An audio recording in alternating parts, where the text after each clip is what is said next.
Did I fix it? Did I fix the internets?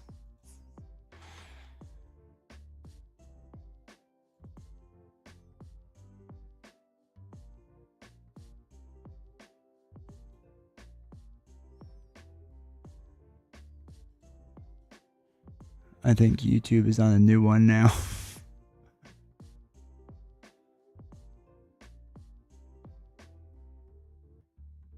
Are you back?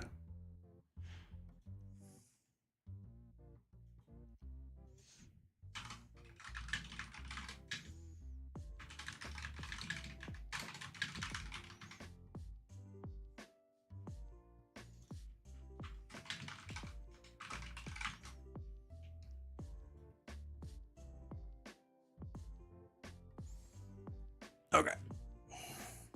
Oh. Let's see if that worked. Well, this is the worst part about YouTube. For a second there, I thought you shrunk. Yeah.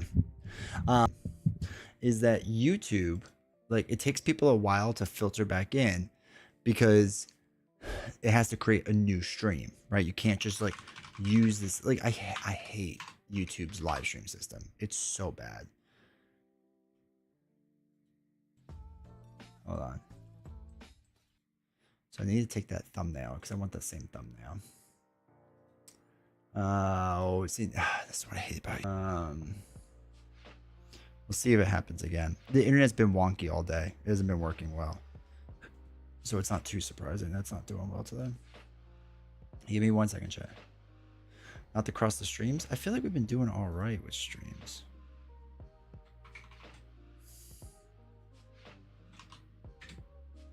Okay.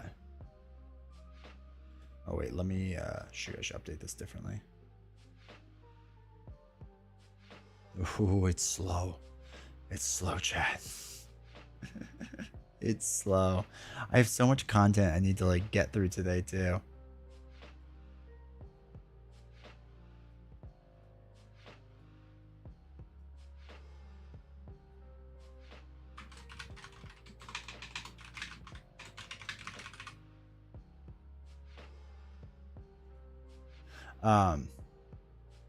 Okay, it's chugging a little bit better.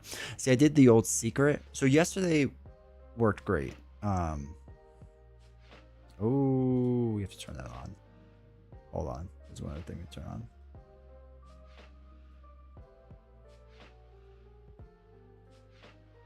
Okay. YouTube chat finally connected to the stream. That's how long it takes to connect to YouTube chat. Okay. All right. Hopefully there's no one in the old chat still. There probably is, right? Do me a huge favor, like the new one. We gotta convince people this is the new one.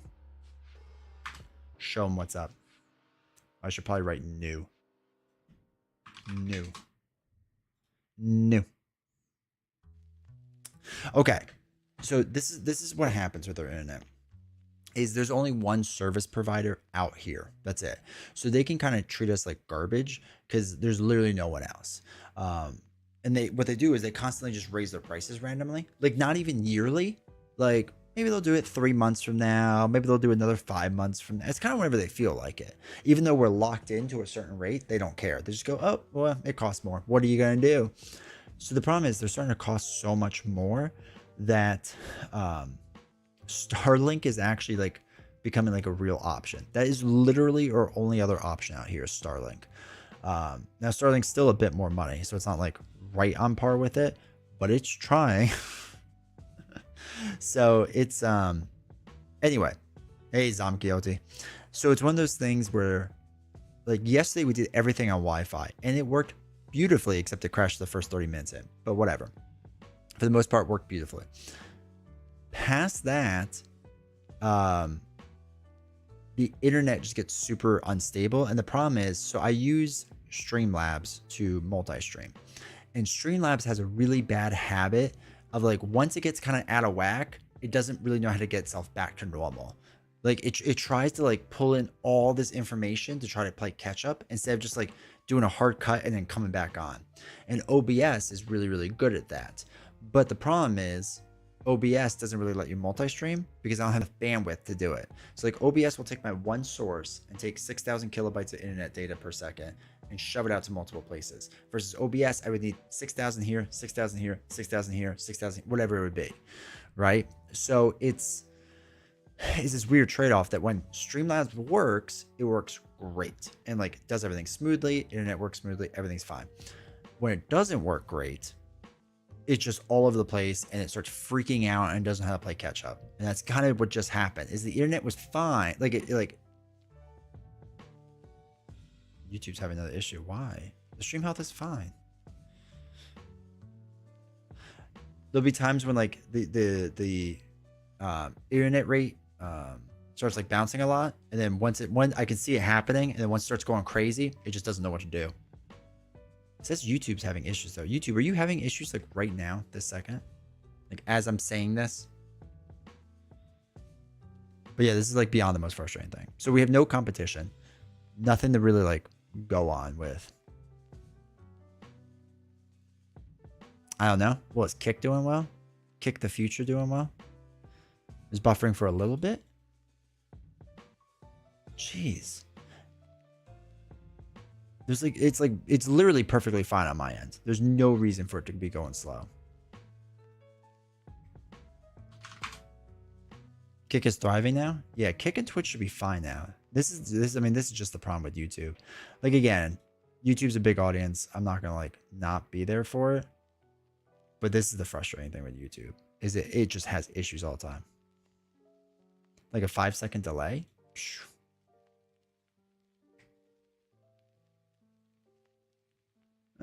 Okay. Yeah, I can see the delay. How much is the Twitch delay? All right, hold on. Give me a second. Give me a minute. Hold on. Oh, wait.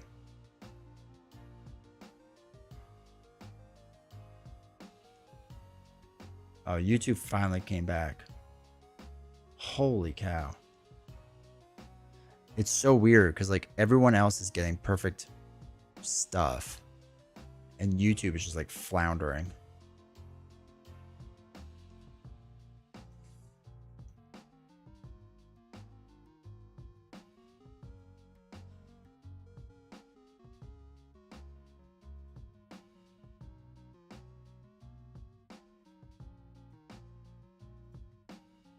That's so weird.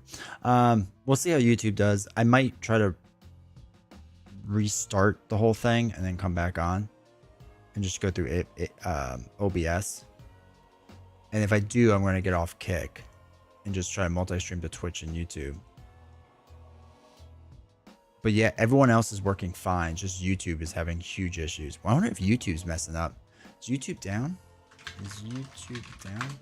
Not that it's down, but is it having like down detect? Oh, it's having a lot of reports of issues. It was earlier though. It should be fine that by now. YouTube outage report out by me, of course.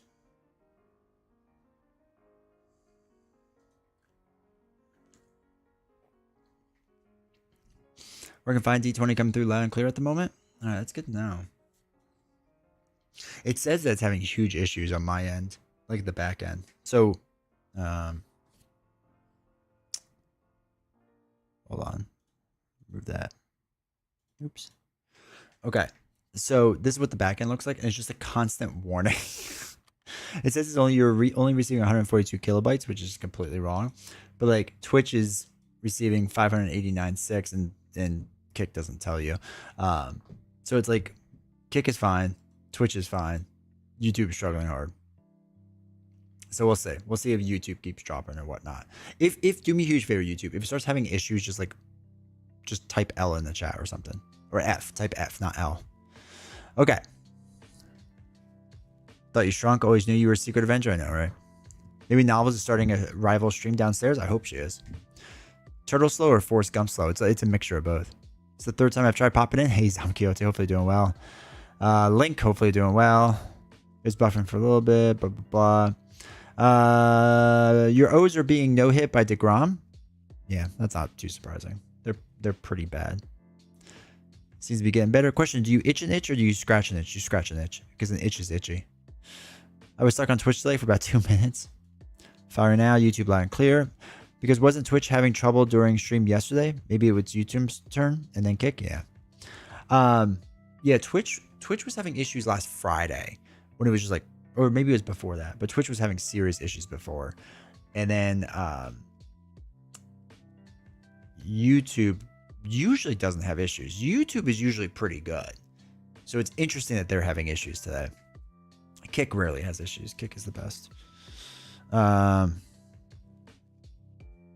So yeah, it's whatever. Did you know lag now for a while? All right, we'll see how long that lasts. Oof, okay. Okay. Back to what I was saying before. Let's play a little game. Let's play a quick little game called What Do We Think for the Marathon? Hold on, wait. Let me do this first. Okay. Let's play a little game called For the Marathon yesterday. That was 8 hours long on Twitch. Okay. About 30 people. It's about high 20s, low 30s people average watching. Hundreds of people watched overall. Okay. For ad revenue, for 8 hours of work, them showing you an ad every, I don't know, 10 minutes or so, right? A 3-minute ad every 10 minutes, nonstop. How much ad revenue do you think D20 made off of that? Just out of curiosity. Out of curiosity, what do you think would be the amount that D20 would make off of that? Any guesses are acceptable.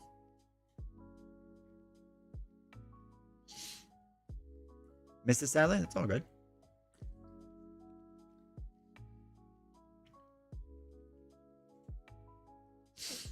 A shiny 2 pence? It's not a bad guess. It's honestly not a bad guess. The entire revenue cycle, right? If you add in regular ads and Twitch Turbo. If you do premium, probably not much for me. No, that's fine. Yeah, it would just be Twitch. So Twitch Turbo is like their version of premium. And then regular ads, which is where I'm supposed to make 55% of their ads, right? 55% of their ad revenue.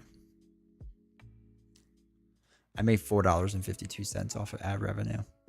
I crush it. You owe them money? Basically. $4.52. I made $4.41 off of regular ads and 12 cents off of Twitch Turbo, which is like their like premium thing, which is actually a really good product if you spend time on Twitch. I made a whopping 12 cents off. And again, I make 55% of the ad revenue. So for them to host my stream for 9 hours on their platform, right? I think I said 8 before, but it was 9. 9 hours on their platform, right? I made 55% of the money, which means they made about $4. Every time they do an ad, you get money from each ad, allegedly. I have no idea. And you can afford McDonald's one more time. I know, right? Like, and this is what I talk about when Twitch is having financial issues. They want ad revenue to become like 50% of their future, like of all their streamers. Again, I don't pay Twitch anything, and they are making $4 essentially because they get 55% of the ad revenue. $4 off of hosting a stream, which probably cost them hundreds of dollars. Just like, are you kidding me? This is ridiculous. This is such a bad business plan. Now, of course, people will say like, well, they get X portion of your Twitch revenue for subs, and that's true. That's where they make a lot of their money. That's where they made a lot of money off of me yesterday. But this is what they want the future to be, and that's what we're doing. That's what we're doing. Love it. Love it, chat. Love it. I don't think my YouTube one is up yet, or I would show you that. Actually, I can check really fast. Because YouTube, we doubled the concurrent concurrent viewership on it, but that doesn't really mean much. Yeah, the revenue's not up yet for it. It'll be a little while. It usually takes like 2 days. They gotta count all their money. But yeah, this is one. And then, like I said, I'll do a future live stream and video talking about like the actual revenue made. Because on Twitch, I made about $160, I think, total, which means Twitch made about $160 to $70. Another 3 of those, you can get a hero pack. Crushing it, let me tell you. 27. Oh, wait, would that be 9, 18, 27 hours of work? Crushed it. This is why it's just like, again, so grateful for all the subs and stuff yesterday. Really appreciate. I really do appreciate it, obviously. But it's just like Twitch just takes half that money. And it's just like, thanks, Twitch. And then I get hit with fees and stuff. It's great. It's a great platform. Oh god, it's really big now. No hitter over. I jinxed it for you. I appreciate that. There'll be a 4th of a pack soon. I know, right? FF9 update. I'm in the ice cave. Okay, nice. Trying to get the mithril dagger from Sea Lion and the Black Waltz. Okay. Yeah. Chugging along, dude. You're gonna make it pretty far. You're gonna make it pretty far in that game. I need to get back into that game. There's so much I need to play. So much I need to play. I need to finish Silver. Or what's your face? Oh, you know what's coming out?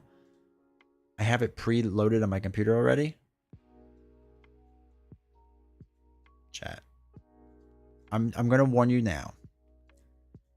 Some of the future streams, and by some I mean like a lot of them, okay, are gonna be this.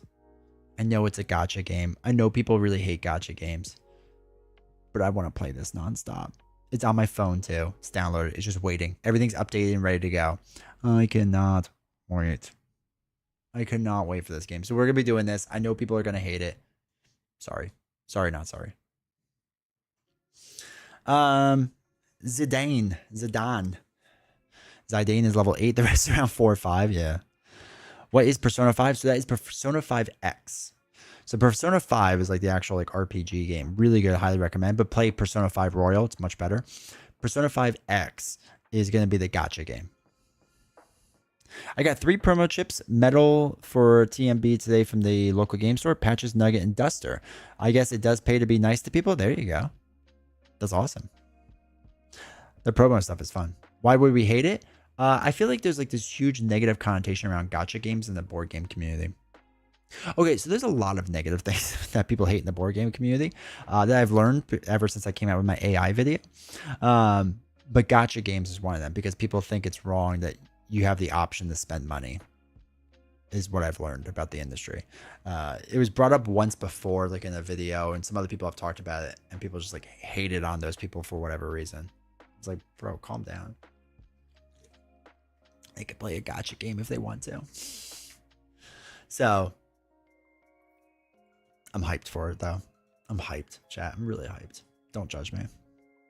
Don't judge me. Shoot. Oh, okay.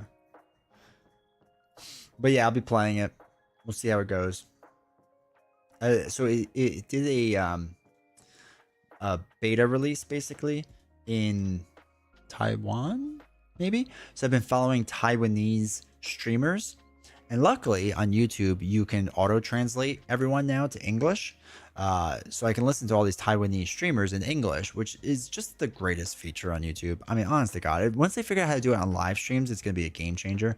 But it's so great because this person I would never, ever interact with or listen to, now I can listen to all their stuff. What do you do? Is it like Raid Shadow Legends? Maybe. I don't really know. It's more, it's like the HoloLive games.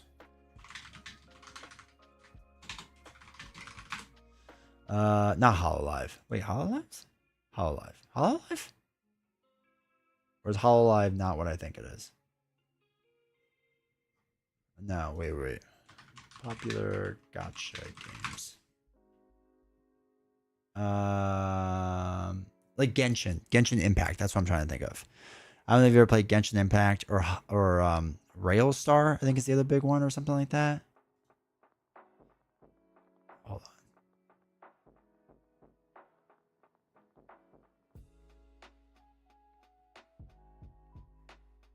Brown Dust. Oh, I'm trying to figure out what the other one's called. Reverse. Wuthering Waves is another really popular one. And yeah, Honkai Star Rail is a really popular one. Honky Starbucks. Yeah, there's like the really popular ones. They're popular for streamers too. Or like I should say, like they do well in the streaming community. But yeah, it's gonna be one of those games. Though, according to my Taiwanese YouTuber I listen to, he was saying that you can make it pretty far without ever paying anything. Like you can do a lot without paying things. So I'm hoping they keep it like that, because some of the good gacha ones do that. Basically, like the game is free always. Like there's always the option to buy things, but nothing's ever locked behind the paywall. Or like except like costumes, right? Which is whatever. But like none of like the gameplay features is locked behind the paywall on most good gacha games. So I'm hoping that's the case with this one. Wuthering Waves and Zenless Zone Zero are good action games. I played Wuthering Waves like a little bit. And I was like, I felt so far behind because it's been out for a while, right? So because it was out for so long, I was like, I can't keep up with this. I'm just gonna wait until Persona 5X comes out and then I'll like jump into it. You know what I mean? So I just felt a little behind. But I haven't played it. Genshin Impact I played for a while on my phone. And it was good. It was very like it was a while before it asked me for money, which was kind of impressive. It was good. You don't need like 2,000 or 3,000 to fully unlock and get their S rank and their weapon for like real dollars. That's crazy. Yeah, we'll have to see what Persona is. So far, the early reports are you don't need that much money, but I don't know what it is. Obviously, because it's still like it's just finishing up beta. I decided to go back to turn-based style. I'm thinking Final Fantasy Rebirth and third part will continue as the last did. It's gotta. The final Final Fantasy 7 has to continue as action. It'd be weird if it was turn-based. Then to upgrade them fully in game, yeah. I mean, they're making money. Those companies are worth a lot of money. Gacha game companies, they make so much money. People love it. Yeah, it'll be interesting to see what Squaresoft what ends up being. Free to play in ZZ, you can play it, but you're not clearing everything. Yeah, and that's one of those things too. Like I'm okay with not clearing everything. You know what I mean? It's like one of those things like, okay, I don't need to do everything. Just do some things.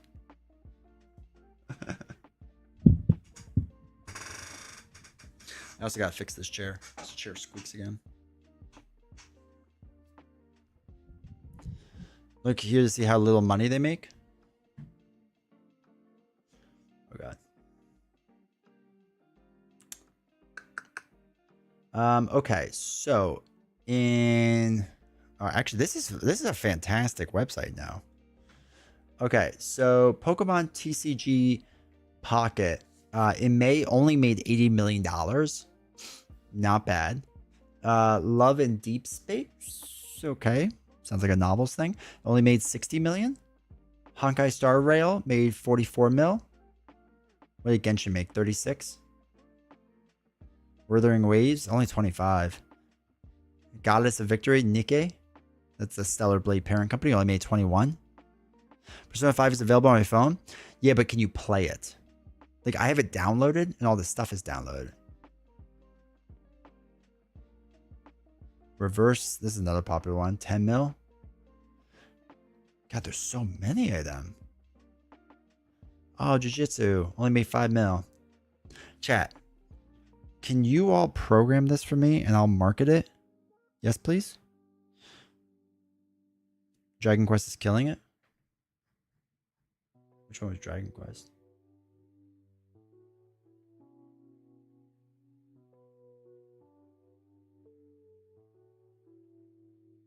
Oh, maybe I haven't seen it yet. Solo Leveling? God, I'm sorry. Solo Leveling is the most overrated anime ever. I have to do a review on it. Yeah, I can't play it yet. Oops. Its maintenance is currently underway. What's UTC time? That sounds made up. I mean, it's probably like Taiwan, but still. I assume they just made up a time. Only 25 million, basically nothing? Yeah, right? What's the point? Well, I like that it goes all the way down. Hold on. To Higgin only made $4,000. Like, I want to know who's the person that did that. Like, is it one person? Is it like a couple people? I wish game systems would implement some LCG games good and not be horrible, like the Lord of the Ring version. Yeah, I feel like the only company to really take on. Okay, so I wish there was more Steam games for board games, right? So there is Wingspan, and the Wingspan edition is really good, right? I think this is pretty good. It'd be interesting to see how much like Jamie actually made from that. I think Direwolf Games is the one that makes most of the digital ones on their phone stuff, and they do a good job. I like those things. Like, I like to be able to play board games on my phone, and I think they do a really good job. So I agree. I wish there was more implementation of that, because it'd just be fun, like work trips and whatnot. So Asmodee hired a CMON exec. We'll talk more about it in a bit, but they sure did. It's 10 p.m. Central, so 11 p.m. your time. I can make it 2 more hours. Still shocked Pokemon TCGP is killing us so hard. Dude, Pokemon is crazy popular. Pokemon is generationally popular. What made Pokemon what it's going to be in the future is that it's now nostalgic for our generation, because like we grew up with it. So now we're passing it on to our kids. It's game over. Pokemon's going to win for life now. It's good. Wingspan Digital is a really good adaptation. Yeah, it's really good. I haven't done the unmatched one yet to see if it's good. But yeah, Wingspan is good. I forgot who else I've played. There's a couple other ones I liked. I'm drawing a blank. Julian Pyramids on Steam is pretty solid. I have to check that out. I think I have it wish listed. So I actually have to try it at some point.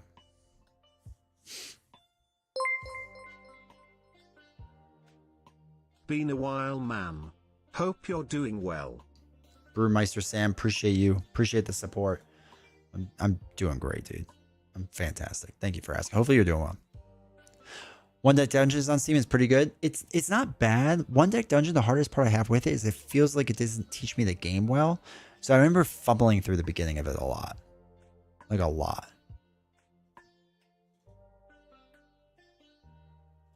Can you just search board games? Will that come up on Steam? No. Wait, hold on. What if we search Wingspan? Oh, I don't have it. Oh, all the expansions are on sale. That's fun. Can I see? Okay, so they have Monster Couch is it looks like the company's doing things. So if it's the same people that did that, they have Flamecraft, Calico. That's it. Oh, I thought they, oh wait. Oh no, they have a lot of DLC for it. And some weird games. Oh, Spirit Island is a good one too. They did a good job with Spirit Island. I think we own it, yeah. Yeah, Spirit Island did a good job with. I don't know if I have the expansions. Oh, apparently I do. I don't have Jagged Earth. Let's add that to the old wish list.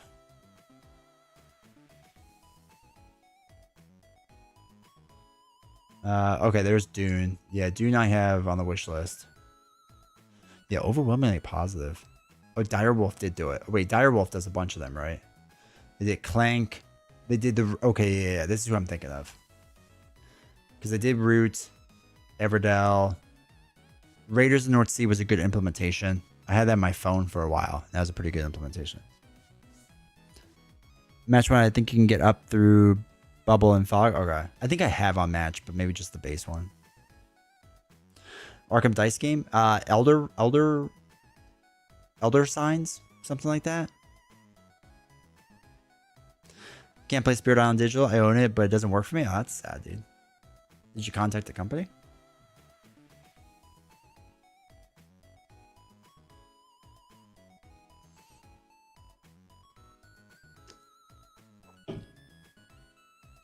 Elder Signs, yeah. 100% it. Phew. Godspeed. Oh, I just put up this screen. Sorry, I was looking at the stats of things. That's crazy. But I don't. Oh, I don't like it. Oh, yeah. Yeah, I feel you. I feel you. All right, before we get too late, because after I think we solved our internet issues because we're making it further than before. So, one of the things I want to talk about today. Good ending in the last hour's campaign. Solid game is okay physical game, but it's much better digitally. Yeah, it was nice and quick digitally. It was very nice and quick. I like to 100% Assassin's Creed games, even the new one. I heard it was great.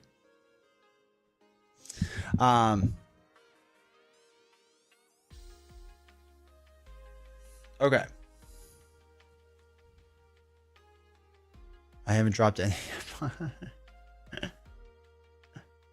All right, chat. So what I want to talk about first and foremost.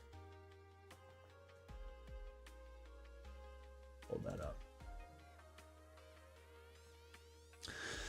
All right, so what I want to talk about is there was some discussion on some videos and some other things I thought was pretty interesting where people were talking about, getting re-releases of heroes, right? They were talking about, the new Captain America that's coming out, the new Doctor Strange. Well, we don't know officially that they're coming out, but at some point they're probably going to be coming out, right? They've told us this. There's going to be revamped versions. And a lot of people are excited about it. And I've started seeing more and more online a bit that people are like a little hesitant about it, that they're not super into it as much anymore. And the reason being is because of basically Shuri, right? Hey, Ted, how's it going? So we have the original Black Panther one, and we have obviously the Shuri version of this. And I kind of wanted to get your all takes on this to see how you all felt about it, because I've gone back and forth on this of, do I really like this idea of redoing heroes, right? And I know we fall back on, well, it'd be great for like a Hulk or a Valkyrie or maybe Nebula or something like that, right? We go back on these different things where it's just like, oh, it'd be really good for certain heroes. But I think we have a hero with Black Panther that, were there issues with Black Panther like in the OG box? Yeah, I think it's fair to say that there were some issues with Black Panther.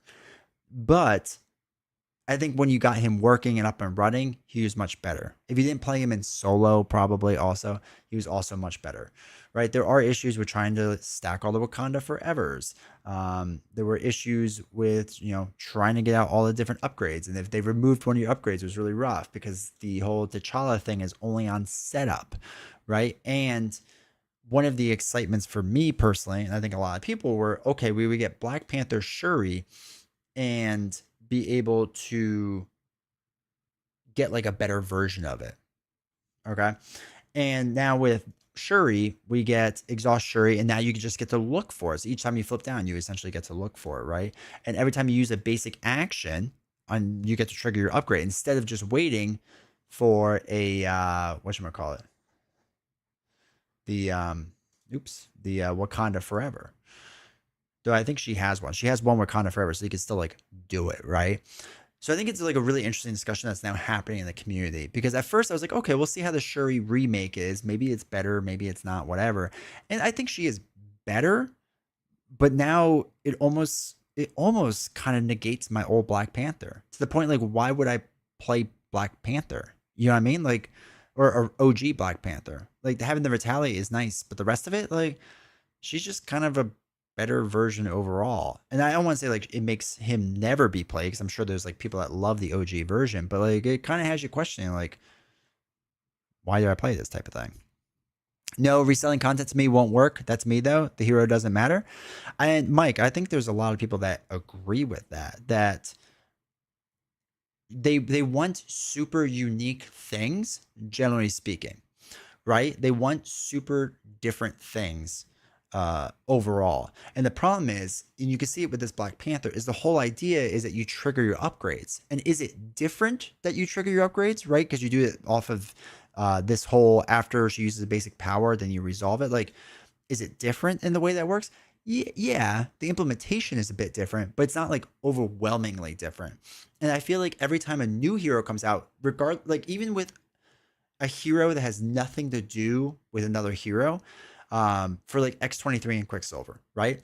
Well, they both have their ready up mechanic, and you can argue if they're similar or not, whatever. But a lot of negativity about X23 early on was that, oh, she's just gonna be a ready up like hybrid Wolverine, hybrid Quicksilver, and they're just mushing those two together. Like right away, people even go, even if it's not the same hero, they go, it kind of reminds me a bunch of that hero. And I get worried about it from that perspective too.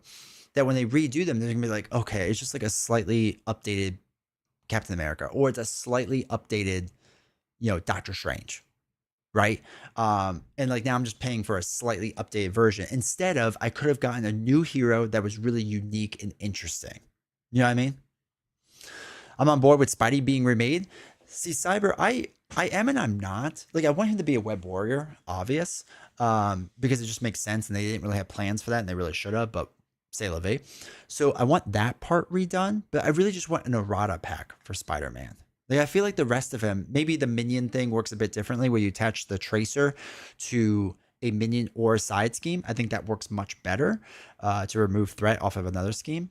I think it will work much better then. So I don't know if I want him completely redone, but I definitely want him errata fixed. Those older heroes got a lot of help from newer cards. Black Panther is a lot of fun now. So let me ask you, Lauren, and I agree that a lot older heroes get improved upon with the old stuff. But when it comes from Black Panther 1 versus Black Panther 2, for lack of a better term, is there enough difference now between the two that you're like, yes, I am still on board with OG Black Panther? Not disagreeing that OG Black Panther isn't better. Obviously is. But is there enough that changed that you're just like from Black Panther 1 to Black Panther 2 that you're like, oh yeah, they're both like very different feeling. Different feeling enough that like I'm torn between the two to play. You know what I mean? I agree. Can't see playing the OG Black Panther again. Wait.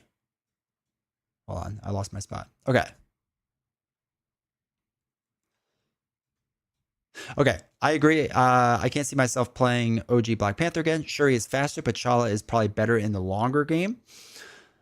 I feel like T'Challa can still set up bigger hits, Lorem. I do agree with you that when all the upgrades are out for T'Challa, like all of his upgrades, and you hit like one or two Wakanda in a rows, or Wakanda Forevers in a rows, like it feels legit, right? Like I feel that. I know people poo-poo it, but I'm having house ruling OG Black Panther that have the same ability as Shuri Black Panther. Yeah, I think that's a good idea, Alex. I think whatever makes it more fun to get those heroes to the table, I think you should do. I'd rather they make errata cards than a whole new pack like the way Ashes does. Arrow. Yeah, I agree, Arrow. I really, really wish they would do that. I wish Shuri deck would have more cards to throw into the OG Black Panther. I'm a little surprised they didn't do a little bit more of a wink and a nod, because they did her whole thing with not a wink and a nod, but like her whole Dora the Explorer trait. Like I thought there was gonna be more with Black Panther on that, like OG Black Panther. And not that you can't do it, like obviously you can, but just thematically, even it feels like not thematically, that's the wrong word to phrase it. It just feels like that's kind of like it. And I thought it'd be more than that. You know what I mean? Of the Dora cards. I don't know. It also just feels like it belongs more to her than him. And I don't know if that's just a me problem or what. Mark, I love Shuri, but I also cannot wait to go back and play OG Black Panther because of the new cards, especially Firepower. That's true. With more cards coming out from this cycle, it'll be interesting to see what matches up. So I feel that. So a good test is to... Oh, wait. Keith, so a good test is if you take a new villain versus an old hero and see if it's harder for you to beat the new villain with an old hero. Oh, I see what you're saying. Yeah. Shuri was a test drive to redo old characters. I'm on the side of I'm not getting Black Panther 2.0. I think a lot of people are kind of like not hesitant, because I think a lot of people will still buy it, but a lot of people are like, are we doing this? You know what I mean? Like I think they're like a little sell them and make money. I think Spider-Man is just perfect the way he is. I want tweaks and changes. Errata rework pack, rework this week basic and aspect cards. With Spider-Man, I see his tracers is being like a throwaway card almost. Again, I think the tracers work better in multiplayer, but I think if the tracers worked on minions or side schemes, they're much better.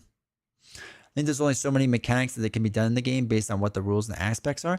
You know, Link, we've been saying this for a long time that like there's a limit of what they can do, and yet they keep surprising us. I think they still have some stuff that they can do that's pretty cool up their sleeves. I have faith in that.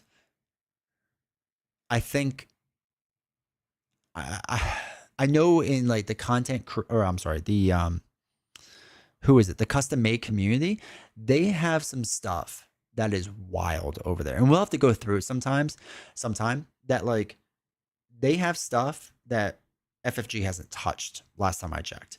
And not that FFG is going to go there and be like, oh, give us all your ideas. But it just goes to show like people that are very creative. And I do believe all the creators from FFG are creative individuals, that creative people will be able to come up with stuff. And the custom content community can do crazy things like they did. I'm convinced that FFG can think of some crazy things too. Lauren, both Black Panthers work for me. They do scratch different itches, even if they are similar. That's okay. That's good. Keith, in the whole new pack, I mean, if you think about her, how much is almost like a retail that you can discard a tough? Or Koyo instead of Black Panther, but she might play like a second Valkyrie. Didn't even realize it was catching your voice. What was? I still think they should remake hero cards pure that can be exchanged for the 15. That way the 15 is customizable. Oh, like her cards can go with his and his with hers. I mean, wouldn't you say that basically Ironheart is a better Iron Man? Yeah, yeah. I think Ironheart. No, actually, I take it back. I don't think they're that similar because Ironheart is upgrading your suit collectively, and it feels better, right, and stronger. And I feel like a lot of her mechanics are different with like the counters and whatever. Like she feels different enough. So Iron Man, right? You're trying to piece together all your upgrades to like update your card pool.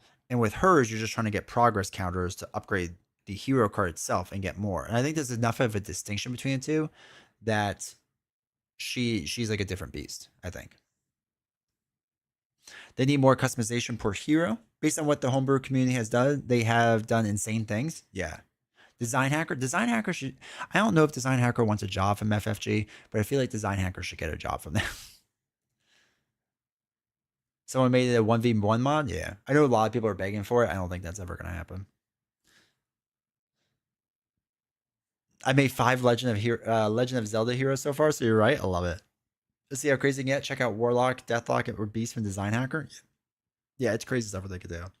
I think it's just interesting because in the beginning, and this is the community, I think, writ large, is in the beginning, the community, whatever the new shiny thing is, they get super hyped for it. And then like the community calms down a bit and they go, are we really excited for this? Is this like a big thing? And it doesn't it doesn't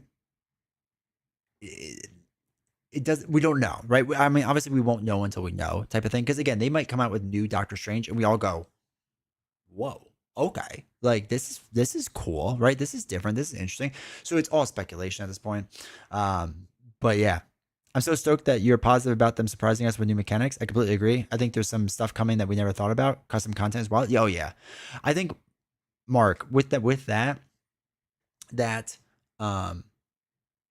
I think anyone that's super negative about the space, and you can be questioning, right? You can say like, I don't know where they're going to take things, and I get it. Because I'm not creative enough to make a game. I'm not smart enough to make a game like they do. So I get it. But I think when you see what that custom content space can do, and once you fully get it, you're like, oh, that design space is massive still, is absolutely massive. So I think for me, that was a big changing point for me, was being able to see that design space and go, it's insane what they can still do, right?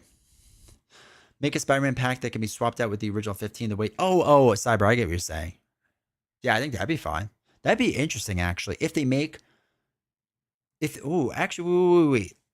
Let's go a little further with that, Cyber. That'd be interesting if new Doctor Strange or new Captain America are aspect cards, or not aspect, are hero cards that can go in the original kit and vice versa. And like if you can mix and match to create your own 15,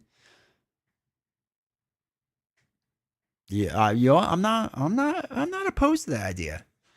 I think there's an interesting design space to be had there. I kind of like that. The problem with this game is you're always confined to the original 15. Yeah, I think they did the original 15 because it was easy to deck build. My running theory, just tinfoil hat, crazy D20 theory for a second, was that one of the things that held a lot of people back in Lord of the Rings was that to build a custom deck, you had to do like 40 or 50 cards, whatever it is. And like the design space is pretty wide open. And I think it was overwhelming for a lot of people. And this led to the rise of Rings DB and all that stuff. So in Arkham, they made the deck smaller, but there's still a lot of customization you can do in it. But in Arkham, they started selling like the individual packs, and Marvel might have come first, so I don't remember which the order is. But I think those packs did really well and was really well received by the community. So they started doing hero packs, and again, it might be the other way around. So if my timetable's off, I'm sorry. But then they started doing the hero packs, and people just liked like not putting a lot of effort into deck construction. So yeah, it's a weird thing because it does limit your design space for sure, and this is why I'm kind of anti like the 15 plus, right? When they add those 5 or so cards that like, of course I'm going to put Digging Deep in Domino, right? Of course I'm going to put Sharpshooter in there. Like, why wouldn't you? Right? And I know people are like, well, just don't do it. It makes the most sense to put that card in there. Like it's weird not to put that card in there. So yeah, I'm a little against like that. The thing that I don't see happening is FFG going as crazy as the custom community because of widespread appeal. Some of the custom heroes are really complex and make them shy away from it. Yeah, Lorem, I agree they won't go all out like some of the things they do. Though I do, okay, I do have a crazy theory for a second. So the end of Lord of the Rings, for those that don't know how the game ended, they basically had this card called Contracts, where it just broke all the rules, right? It straight up breaks the rules. You basically have a contract and you try to fulfill it, and when you fulfill it, crazy things happen. Or even if you don't fulfill it, setup changes or different things change. I see them ending the game like that. So I do see the last wave of heroes, they could go crazy. I think they would do that. Just totally off the wall stuff that we never thought they would do or whatever. But I think they only do it for the last wave when they're pretty much done. And hopefully that's a long time from now. I'm dipping my toe into custom content, playtesting a Doctor Doom hero. That's awesome. Create your own version of Cap. I like that. I like that a lot. I think that's a way to thread the needle between people that are really excited for a new version of Captain America and people that are a little hesitant about old version of Captain America. Maybe it works, maybe it doesn't. I don't really know. But I think options are always a good thing. Defender Hulk and Strange decks coming soon. There you go. Then your old Doctor Strange is dumped into a black hole, not to be seen to the table ever again. No, novels might play him. Or a friend. You when you have to sell them in the same pack, you can mix multiple heroes, like the new Doctor Strange card that came in this pack with Spider-Man new card in this pack. Yeah. Like the aerial resource cards, why wouldn't you put a couple of those in Angel? Yeah. Like there's just certain cards that 100% make sense every time. And it's really weird to me. I shouldn't say that. That's not the right way to phrase it. It's just it feels very limiting in deck construction. And I get that in this community too, there's a lot of people who probably don't enjoy the deck construction experience, right? Because you see on Reddit how many people just want the precons to work really well, or they go Marvel CDB, which, hey, if that's what you play and you want to play, more power to you. Not a bad deal. But I think for us that really love deck construction, it kind of stinks because not that we're forgotten about because that's way too dramatic, but it's just like, ugh, okay, I'm not really enticed to play certain heroes because it just feels like I'm playing that same hero that same way the majority of the same time. Staying stuck with the same 15 is limited. Maybe with the current content, they shift some of the release model as to what cards are released. Maybe. Current environment, yeah. The whole what will happen with current environment and whatever the other one, legacy environment, we'll have to see. I mean, that's just so much speculation right now that it could be so many things. I have no idea. You know what I mean? But there's options of what they can do. I'm trying to be positive about this before I say I told you so. I'm just kidding. I know people are gonna be mad about that. But I'm trying to look at the bright side of a lot of it because I do love the game. I want the game to succeed, obviously. So it's one of those things that's just like, all right, we'll see where the content goes moving forward. You know what I mean? If it's gonna be good or not good. But I think it'll be interesting to see what current environment what they decide to do for sure. Though I don't think they'll ever get away from that original 15, the starting 15. Though it would be interesting if they do a hero that's only a starting 10. I think there's an idea there. You could do starting 10. Currently have an Angel leadership deck made by Nelson. Switch that Angel out for Spectrum and add some different cards like the Symbiote Suit and Death Focus. We'll see how it works. Nice. I think there might be a shift. They are already concerned about SKU stores needing to carry, phasing out some products one step, but I wouldn't be surprised if they take a similar approach to Arkham. No. Yeah, it'd be interesting to see if they do a giant hero box. That's actually a good point. Actually, how would they do that? Would you do one giant box of like all the heroes? Okay, so Arkham does it so it's the campaign in one box and the investigators in the other box, right? Would you do the 5 villain scenarios in one box and then like 6-ish heroes in a different box, or you do one big box? Because with more Spider-Man cards, you could turn them into a Web Warrior. That's true. That may be how they do Fantastic Four, a deluxe hero pack. Yeah. They would. I mean, I don't see a world that they don't do the 4 main heroes in the Fantastic Four box. That seems weird to me that they want it. I mean, maybe they do it as the 4 hero packs are, but I'm gonna guess no on that. So yeah.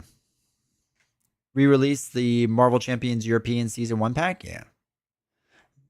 I truly appreciate the positivity. I'm hoping for some awesome new stuff coming down the line. Yeah. Look, I've said I've had videos that are several years old that have said I really want Civil War. I want it. And if the end of that rule book is true, that they're doing Civil War, and if it's the next thing, and allegedly Caleb Grace is the next designer, I have faith that Caleb Grace, we'll put it on the record now. I have faith that Caleb Grace can pull off one of the coolest things. If he does it, God, I hope he does. This would be a great way to go out, that you will be able to play the heroes against the heroes in your game.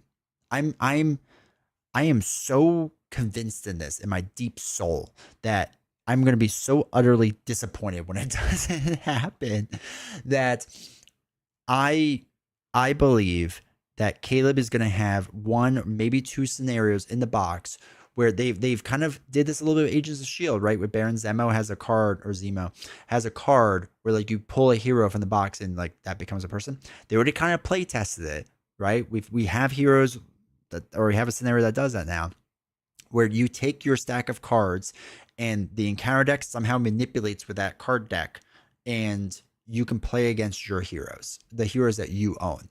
This way it's fully customizable, right? Because you could be whatever heroes you have. It doesn't have to be any certain heroes. It could be whatever you have. I am convinced if anyone can pull that off, it's Caleb Grace can pull it off. It's a great way to end his run, to give us something crazy. And it's something I have dreamt about in this game. And I have videos from a year or 2, maybe 3 years old, of like the top 5 things I want in Marvel Champions. And Civil War and being able to face the heroes in your pack has been one of them. I know Caleb has watched my videos, and I'm sure he watched that and became greatly inspired and was like, for D20, I'm going to do that, and I'm going to do Kool-Aid Man. And that's how he ends the wave.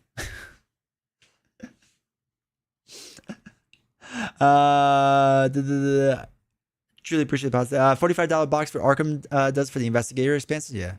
If only he was in... Well, if only we was in charge on it, right? They could release the paper bag version of Spider-Man as a way to redo Peter Parker. That'd be hilarious. If Caleb is able to turn your existing heroes into villains, it would be a mic drop. Such an explosion of how much you can engage with the game. I think... So I know that people are kind of concerned with Civil War stuff and whatever. I think if that happens,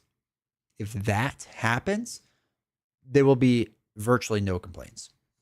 I mean, there will always be some complaints because of the internet, but virtually no. They're rebranding the older Star Wars Legion boxes, the Rebellion and Republic boxes, into 4 smaller boxes with updated cards. Same game just broke into smaller box. Interesting. I can see them turning Doctor Strange into something like Ebony Maw with his spells. Yeah.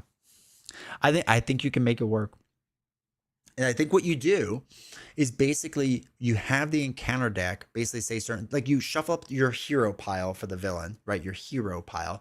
And then the encounter deck basically tells you what to do with your hero pile, right? So it either has like the hero takes a swing at you or something like that, right? Or there's going to be an attachment to give him more health, right? That's what they're going to do.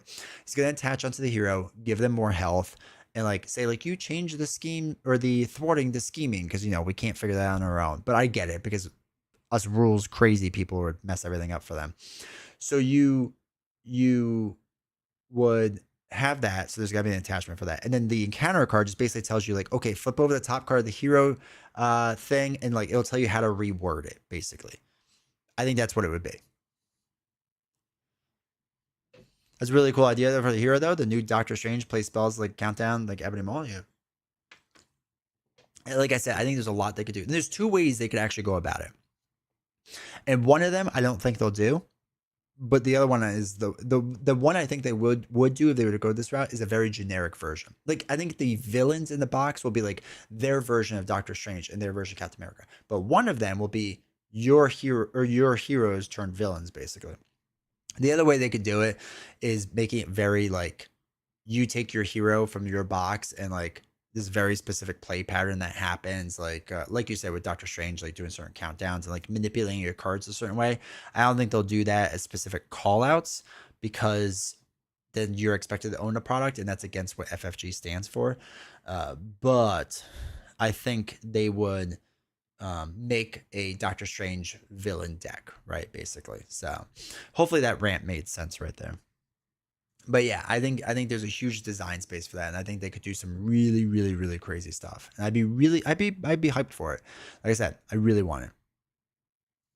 Core box with enemy hero decks and play as a villain deck. No. Again, if anyone's to pull it off, Caleb Grace can pull it off. I have the utmost faith in him that he could do it. Work like risky business. You start as Bruce Banner, and if you attack him, no damage. Yeah. Yeah. I think there's such an opportunity for there. And again, there's the big thing you'll hear about Civil War right now. Now, I'll try to keep spoilers as much to a minimum because there's some leaks out there, and there's a lot of people that have a lot of concern things about Civil War, like a lot of concern. And I've seen the leaks, and I understand their concern. But I think if what we just said gets implemented, at least for me, 90-some% of those concerns are out the window. And I think for most people that even have concerns, they would see, if they saw that, they would go, okay, maybe I'm a little upset with a few things, but okay, that's pretty sweet. You know what I mean? I think it would overcome any possible negativity. I have faith in Caleb. Very stoked to see Frank designs too. I'm excited for the other two designers. I forgot their names, Frank and whomever else. I'm excited to see what they can do. If you want to go crazy for Civil War, the scenario that turns your heroes into villains would be the capstone. They could use the others like Prison 42 Breakout or Iron Patriot Hammer to flesh out the other scenarios. Yeah. I think the capstone has to be from your deck. I think that's the way you gotta do it. I think it would just be so thematically awesome. First mission is we snipe Captain America. New Doctor Strange Invocation deck. D20 will love Doctor Strange. I know, right? Aaron, that's the other one. Yeah, I'm excited for what the two of them could do, because you know what? It's Schrodinger's box, right? Essentially, they could become the goats of designing. I could go Caleb Grace. Who? I don't remember that guy.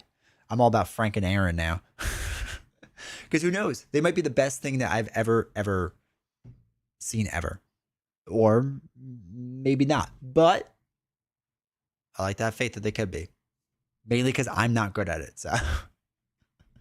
FFG, hire me. I could be an idea guy. Doctor Strange Love Box coming soon.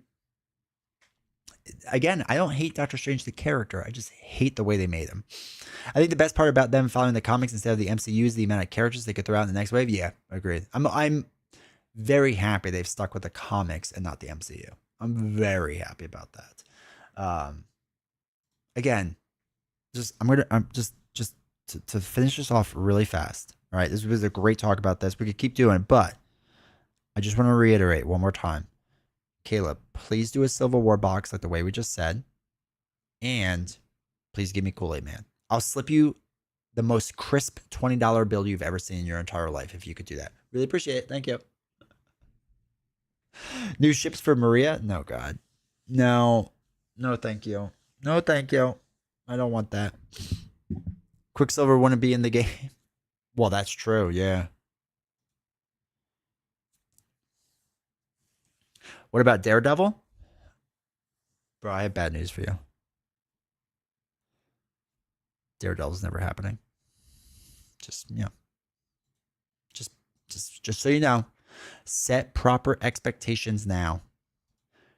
Daredevil is, it's never gonna happen. Who do you want to see in the Civil War wave? I don't care about the heroes, to be honest. So I personally don't care about heroes anymore, except for Kool-Aid Man and Black Cat, Emma Frost, a better Spider-Man. Yeah, besides that, I don't really care about heroes. I care more about villains. I want better villains. Or I want more options for villains, I should say. And whoever the heroes are, I don't even know if I care about characters anymore. I just want interesting mechanics. Like, I know people have been giving Falcon a hard time so far, but I like the idea of the mechanic that he does. And I still need to play with him more, so. Don't you dare say that about Daredevil. Don't you dare. Got bad news, chat. Punisher? Punisher's up there. I would like to see Punisher, too. Blade. I would like to see Blade. Blade would be another big one I want to see. Caleb, if you're watching, we want Fantastic Four and more Asgardian stuff. No need to ask other people as they have elected me their speaker. That's fair. Welcome, Honorable. They should introduce the new set with the NFL Super Pro and Kool-Aid Man. What would you want more, Kool-Aid Man or Squirrel Girl? Do you want to yell, oh yeah, or Nut Punch more? Oh yeah. I want Kool-Aid Man more. I mean, I want Squirrel Girl, but I want Kool-Aid Man more. The Beast? Yeah, I know a lot of people want Beast. I absolutely love Falcon. I haven't played enough Falcon. I just know like a lot of people are hating on Falcon.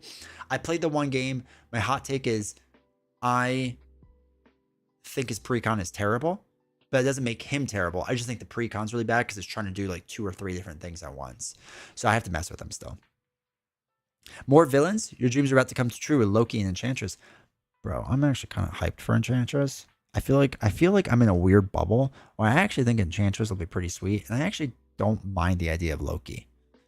I think he'll be all right. God, there's something in my eye.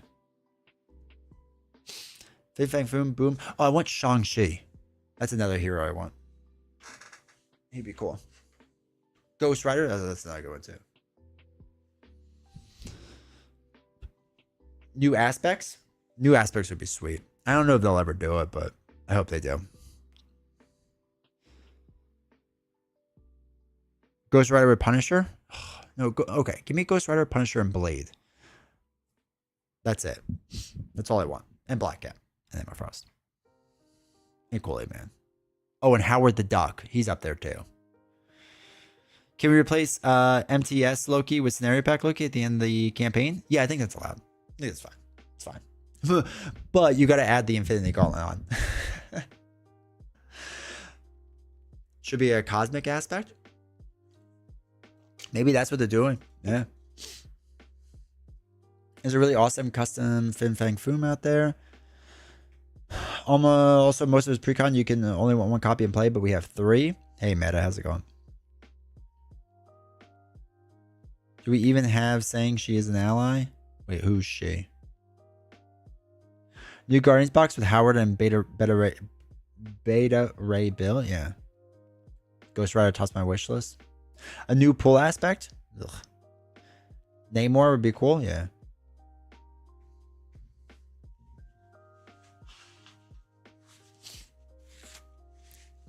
Ghost Rider's on an aggression card, isn't he? Yeah, he's on the mat too, the play mat. Right? Hold on.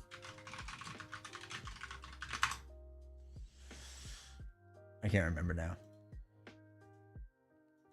Oh no, it's someone else with a whip. I'm looking at a French website.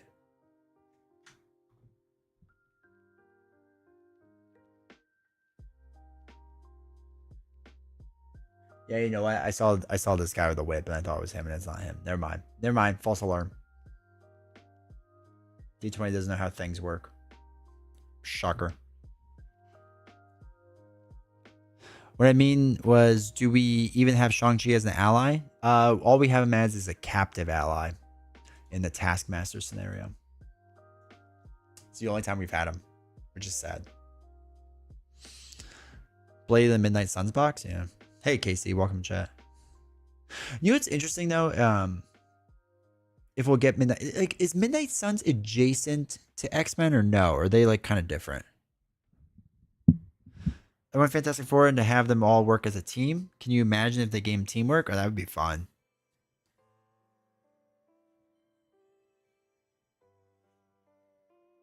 If y'all are going to want to get custom stuff cheap, just print out the cards and sleeve them with the old bulk magic cards behind them and opaque sleeves. Yeah. That's the best way to do it. Or use all your extra doubles. Not all of them, but you can use your extra doubles. Midnight Suns is adjacent only because of maybe magic. Okay. Okay. I didn't know how close it was. Because I don't know the Midnight Suns heroes, I guess, as well. So I didn't know if they were, like, adjacent to the rest. You know what I mean? Just a better Colossus? Dude, they need to improve Colossus. So I know people are huge Colossus fans. I can't, bro. Same with Cable. Justice League, Dark, they all got like supernatural characters with the occasional magic. Because of her ability to go through limbo and stuff like that. Okay. I go the extra mile and print on cardstock and laminate. I have a ton of custom stuff printed so far. I know. I gotta get into that community. I'm gonna have I've already talked to him about it. Lord Havoc. We just gotta line up our schedules.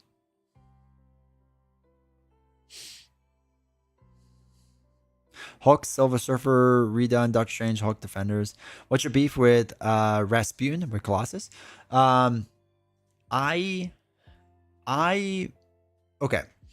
don't even think he's poorly designed. Like I don't. It's like Spectrum for me. You know when I say like with Spectrum, I'm always caught in the wrong like phase, right? And that's why just for me, it feels bad to play her because I'm always stuck in the wrong phase. With Colossus, it feels like I'm always getting hit with 2 attacks in a row to knock off my toughs, and I have to flip back down because that's the only really way you can get toughs with him. Or I'm getting pierced all of a sudden, right? Like it just feels like I always have the worst luck and I lose my toughs and then my entire engine just fell apart. You know what I mean? So like, it's not that he's bad by any means. It's just that I don't have good luck playing him. It feels like every time I play him, things just go terribly wrong. Midnight Suns is all creatures and ghouls. The enemies and minions would be all unreal. They're all creepy characters, even the heroes. Okay. Going back to some custom content highlights is a good way to expand content. Just saying, yeah. I know. Some of my best videos early on was I covered all the custom content stuff. I had chat vote on what they wanted me to like look at, and we ranked it or rated it or whatever I did. I was blown away by some of the designs. We have to do it again. I need an easy way to do content.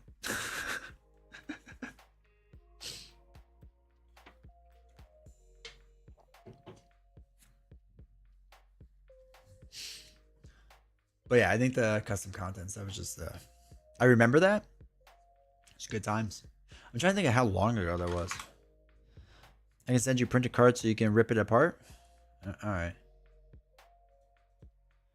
All right. Star Wars is live? Oh, it was 7 hours ago. Today, I hope that... They're teasing me. They're doing a countdown for PS or P5X. So close, chat. So close. Hold on. I was looking for my channel. When did I do this? Custom content. 2 years ago. Bro, look at this. Look at this setup. Look at that hair. I had a different hairdresser then. She wasn't very good.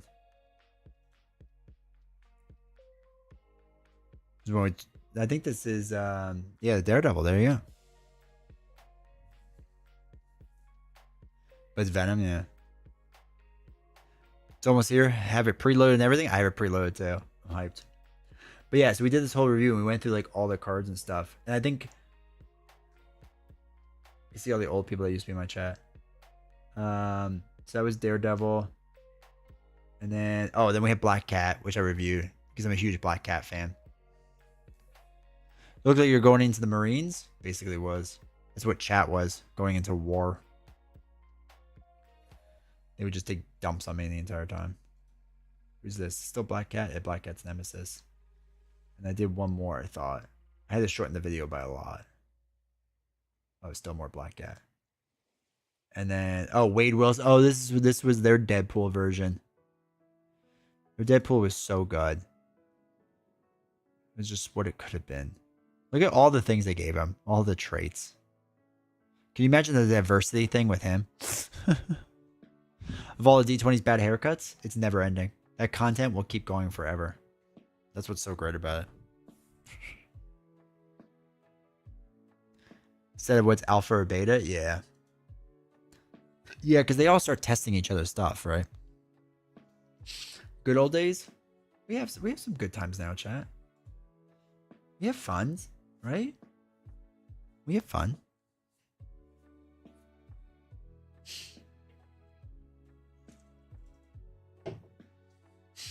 Can we switch gears for a minute? Can we talk about how I think Asmodee is making a great business decision? Can we talk about how Asmodee is bringing on David Pretty, one of the architects for CMON's Kickstarter strategy to head up its own crowdfunding and miniatures operation? I think this is, I don't see what could go wrong. I mean, CMON's doing really well, right? I think CMON is I think it's fantastic. So for those that don't know, this happened a few days ago. Asmodee hired David, the recently resigned COO. Okay. Financially troubled board game publisher CMON to head up its tabletop gaming giant's own crowdfunding and miniatures strategy. I didn't realize Asmodee did much crowdfunding. He spent the last 8 years at CMON, from 2016 as a creative director and CEO. Just a curiosity. I'm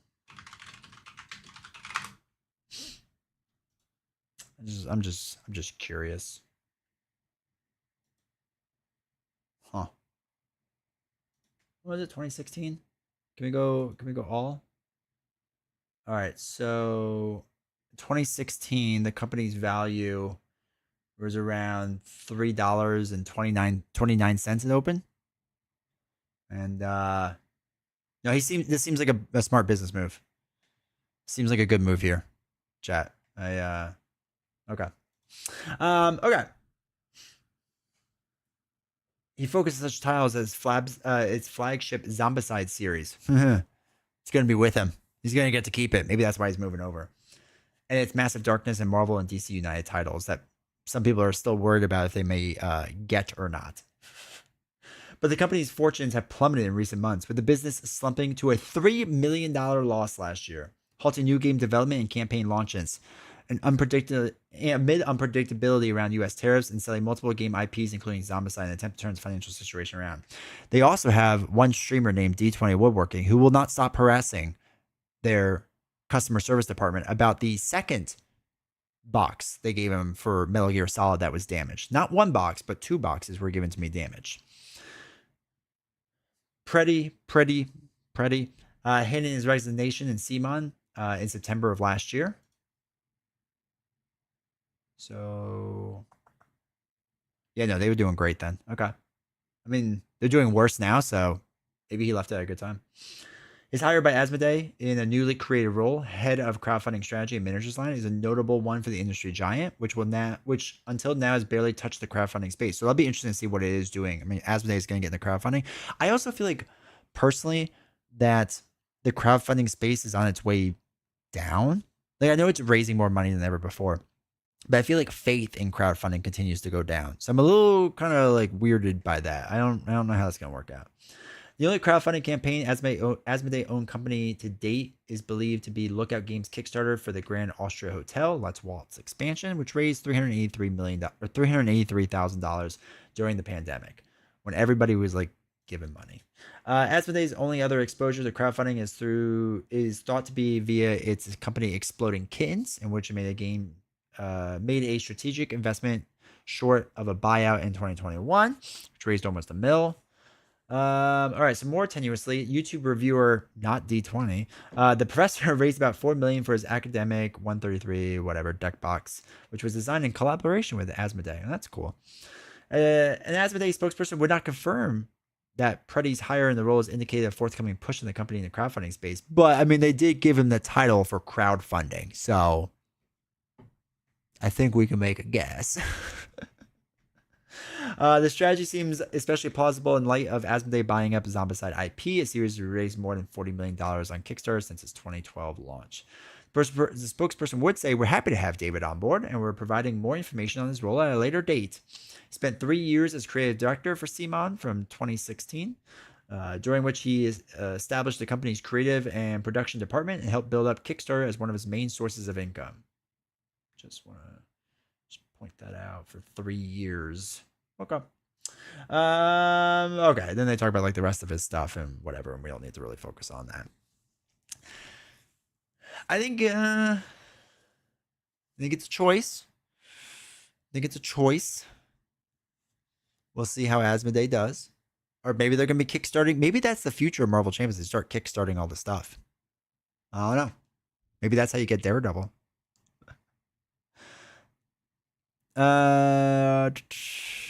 Is that how it's pronounced? I have no idea. I'm guessing. I'm skeptical about them bringing on the architect of CMON's Kickstarter strategy because CMON used Kickstarters to help prior campaigns and kept that scheme going until the House of Cards collapsed. I mean, Lorem, I don't disagree.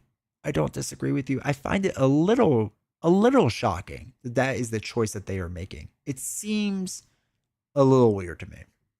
Kai Barra, welcome to chat. Aren't CMON in trouble? Kind of caught funding. Yes. They are not financially doing well. One of the things they did, which is the biggest no-no, is instead of releasing their earnings report, they went, our accountants are away.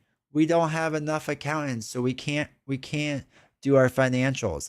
That's like the biggest red flag. Like if you are a publicly traded company and you don't come out with your financials on time, your company generally doesn't survive that.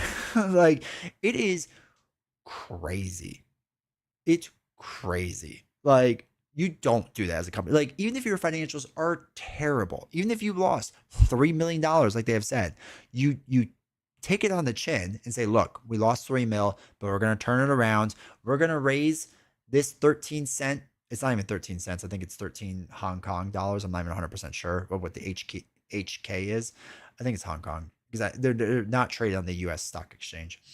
We're going to let's just call it cents for now. It's not even 13 cents. I'm sorry. It's 1.3 cents. We're going to take this 1.3 cents and we're going to double it next year, right? We're going to make the right moves and we're going to do the right things.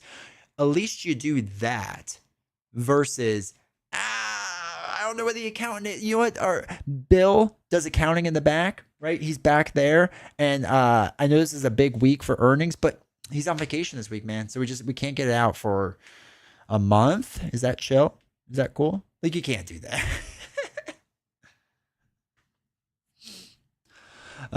They say CMON will honor the past GameFound games and ship them out. Yeah, I will believe it when I see it.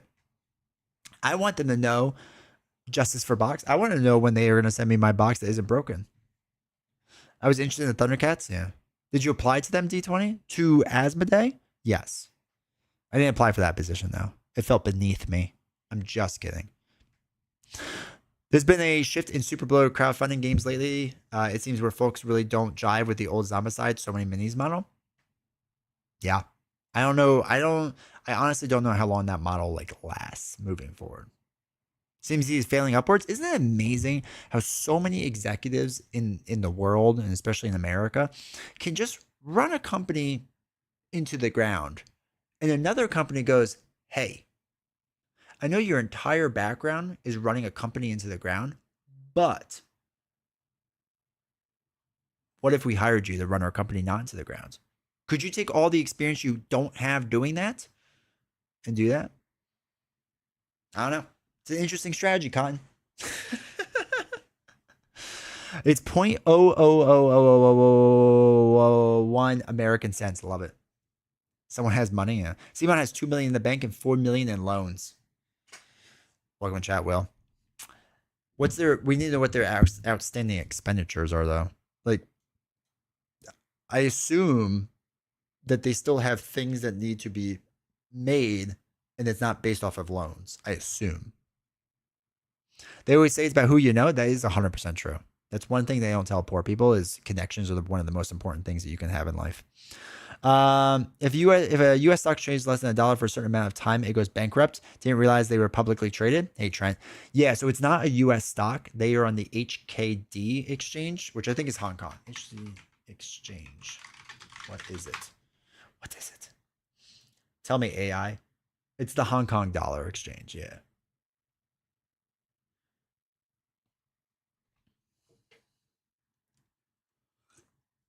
Or can you speed run it?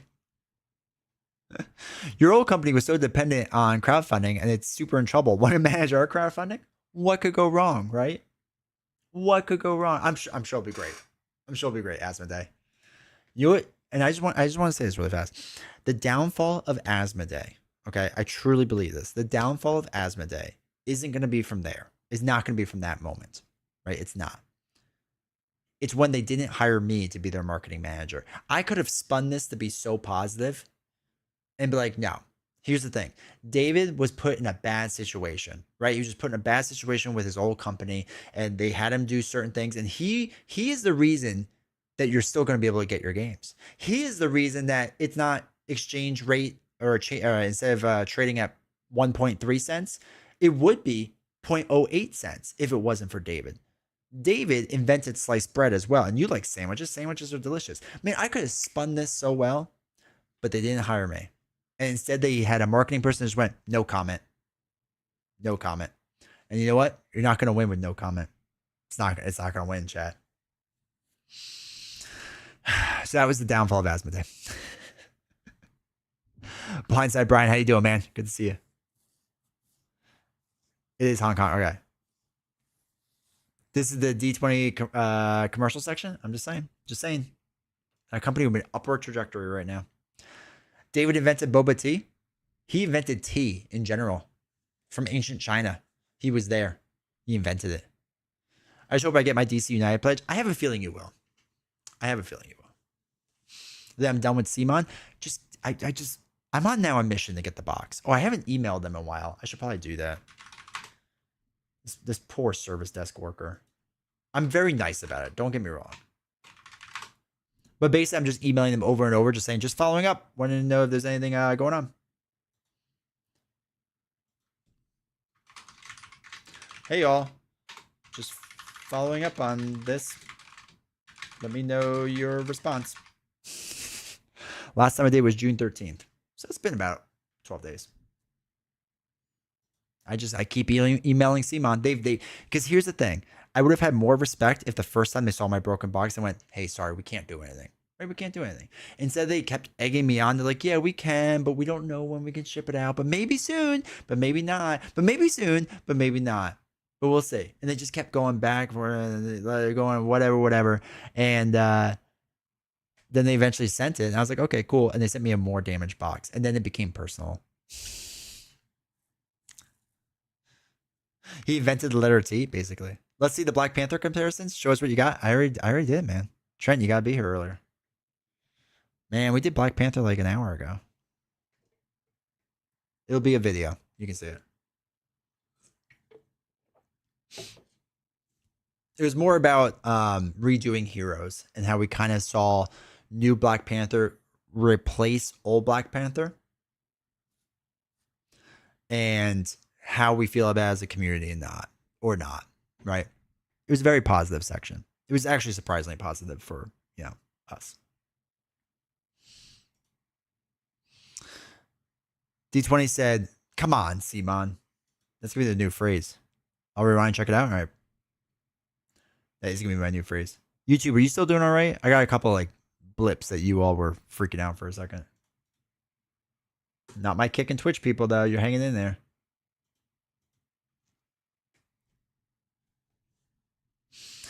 I don't know, man. I worry about some of these places, man. I also completely forgot to record that section of the video. So I usually record it separately. I mean, I can get the file another way, but I forgot to record it. Ugh. The best thing about getting so crazy in the Marvel Champions, I'm less interested in other games, especially Monster Crowdfunding. Yeah. Yeah. No, I agree. Like being able to just spend like $16 or whatever it is per month is really nice. Like it's just like that's what it is, and then we're good. YouTube for life. Shadow Bear, welcome to chat, man. Everything's good. Okay, everything good. I imagine you'll get your games. I bet Animaru will never get here. Yeah, there's certain companies that you'll never get with. I think CMON you will. I think CMON you'll be okay. I do. I have a good backlog I'll get to eventually. I know. I still have a game from whatchamacallit. Let me think, chat. Let me think. I'll get there, chat. All or Nothing games. One of the recent Kickstarters. Like I used to really love All or Nothing games, but they just gotten too expensive.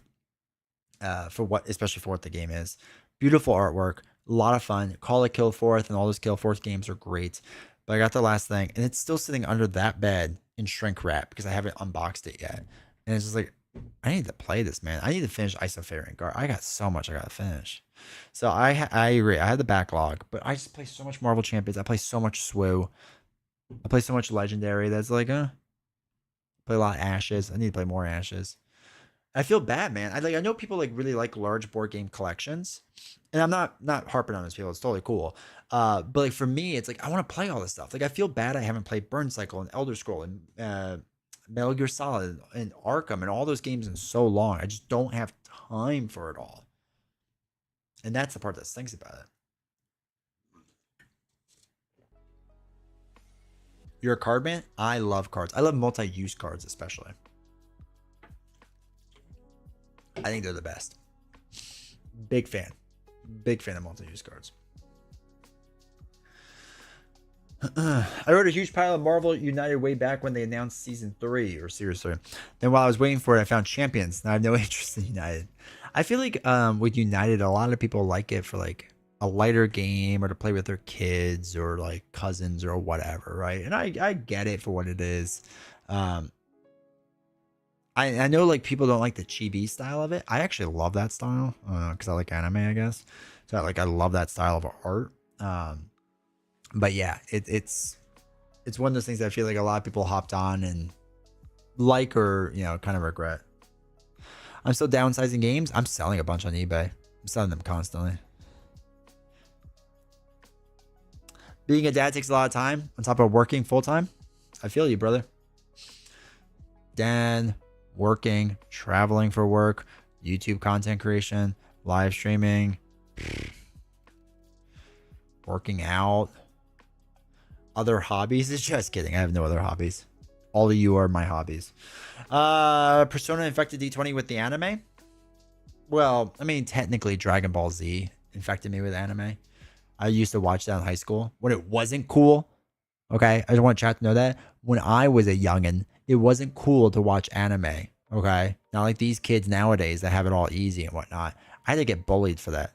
I'm just kidding. I was popular. I didn't tell anyone I watched anime. So yeah, all my board games just sit and collect dust. Yeah, Marvel United is a lot of fun. The base game is garbage, but if you get the X-Men multiverse base, it's such a better idea what the game can be. Yeah, we'll be checking out Persona 5 Phantom X. My brother. I have it downloaded on Steam and my phone. I am beyond hyped for it. 1 hour. But yeah, so yeah, I was into anime way back when, in video games or whatever. I was into all the things that weren't cool that now are cool, right? There were no gamer girls when I was young. We tried to get them to play video games and they spit on me and they're like, no. So back in the day, you had to wait 30 episodes for Goku to release the Spirit Bomb, but miss and wait another 30 for him to try and defeat the enemy. Yeah. It was pain. Okay, it was serious pain. And the only way you can watch anime was on usually like Cartoon Network, right? With like Toonami.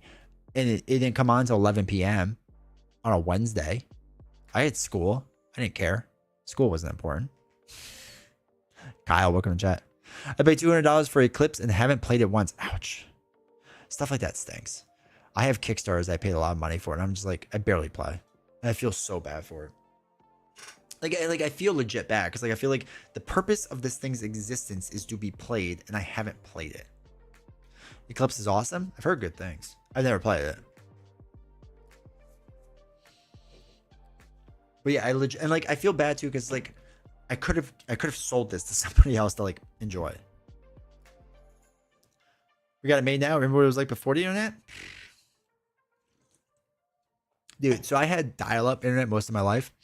And I remember my best friend down the road, he got one-way cable. So we could play Diablo 2 Lord of Destruction all night because his internet speed was faster and we were very into PvP.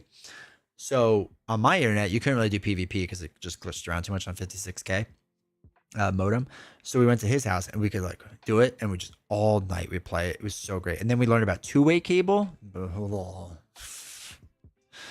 Any plans to go to Gen Con? Probably not, unfortunately. I do really want to go. The problem is Gen Con always falls in the beginning of a month, and Novels is super busy the first week of a month, like super busy. Like I try not to do any work trips then, even because it's just like it's a crazy time for her. She has to do a ton of work.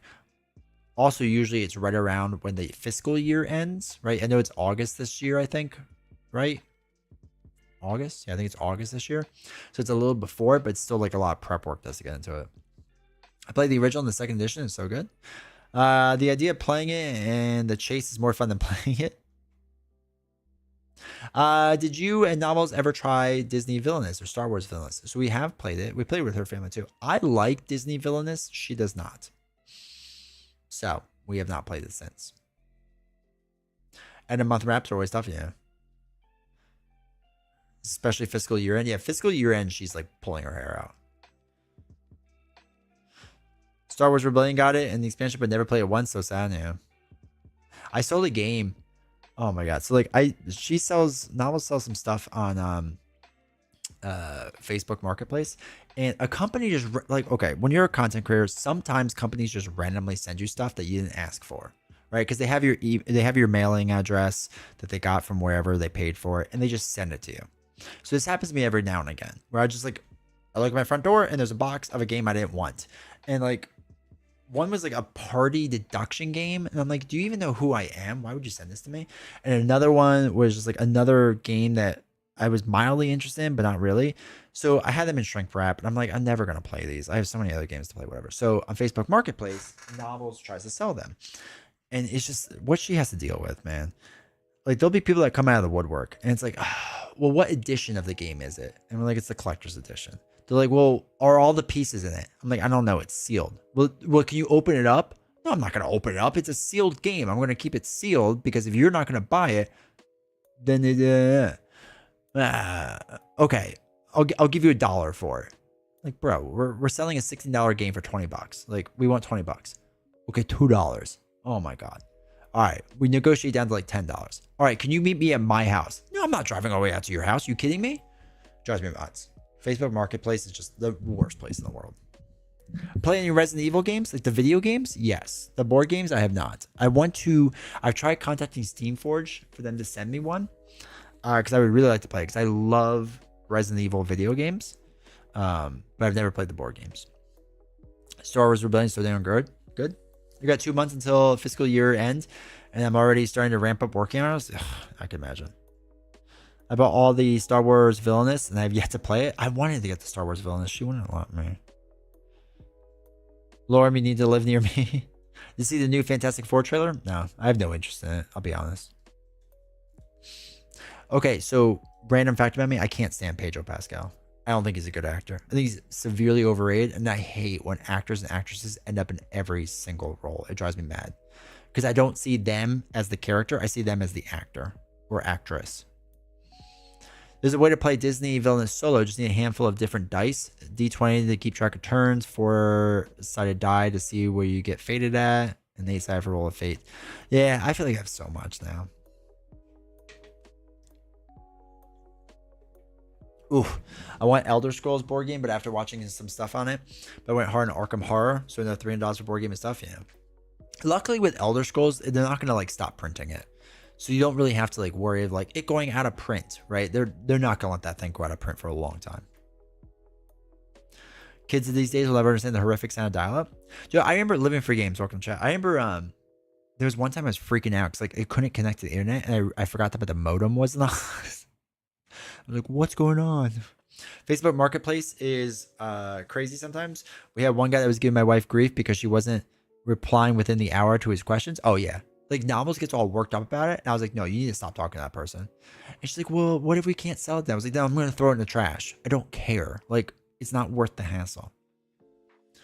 New Fantastic Four trailer is awesome. Yeah. I have no interest in seeing it. But I'm biased now. I just wish they would act and that's it. Yeah. This is why I don't. Yeah, I agree. I don't do Facebook Marketplace. She loves it.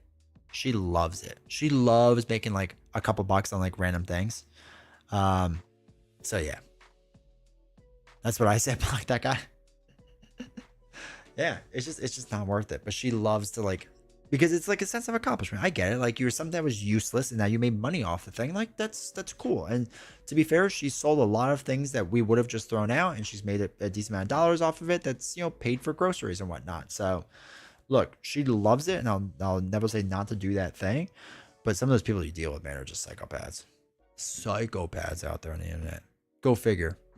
Go figure. The internet's a cesspool. But keep staying on this channel. Appreciate you. Zero apps about the new Fantastic Four. Tried Facebook Marketplace back when NES Mini first released. Guy had me driving all around town and ended up changing his mind. Oh my god, yeah, no. She actually makes them come to our house.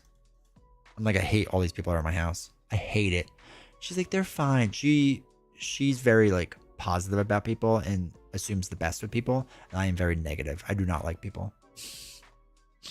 A really cool dude that came back to look at a couple of games and walked away with a triple what he was interested in. That's cool.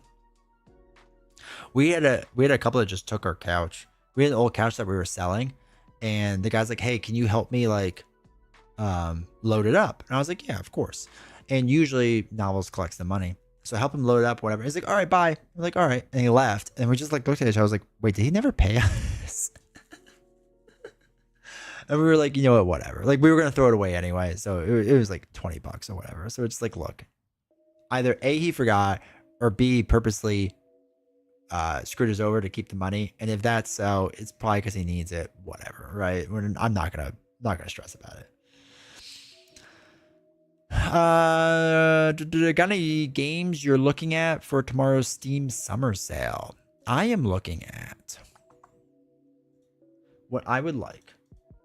What I would like is I want Clair Obscur to go on sale. I want the new Elden Ring Night Rain to go on sale. Liza P expansion to go on sale. Silent Hill 2 to go on sale. Any of the Like a Dragon games to go on sale. Neo 2 to go on sale. V Rising to go on sale. Dune Imperium to go on sale.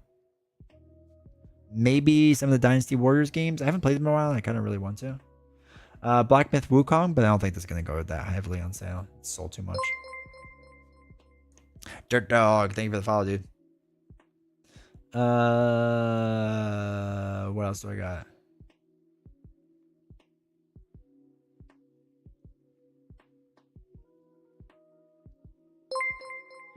Dirt Dog. Yo, Twitch Prime sub, dude. I appreciate the support. Thank you. Thank you. Kingdom Come Deliverance 2 go on sale.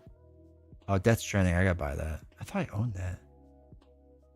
And that's probably it. That's probably what I'm looking for the most.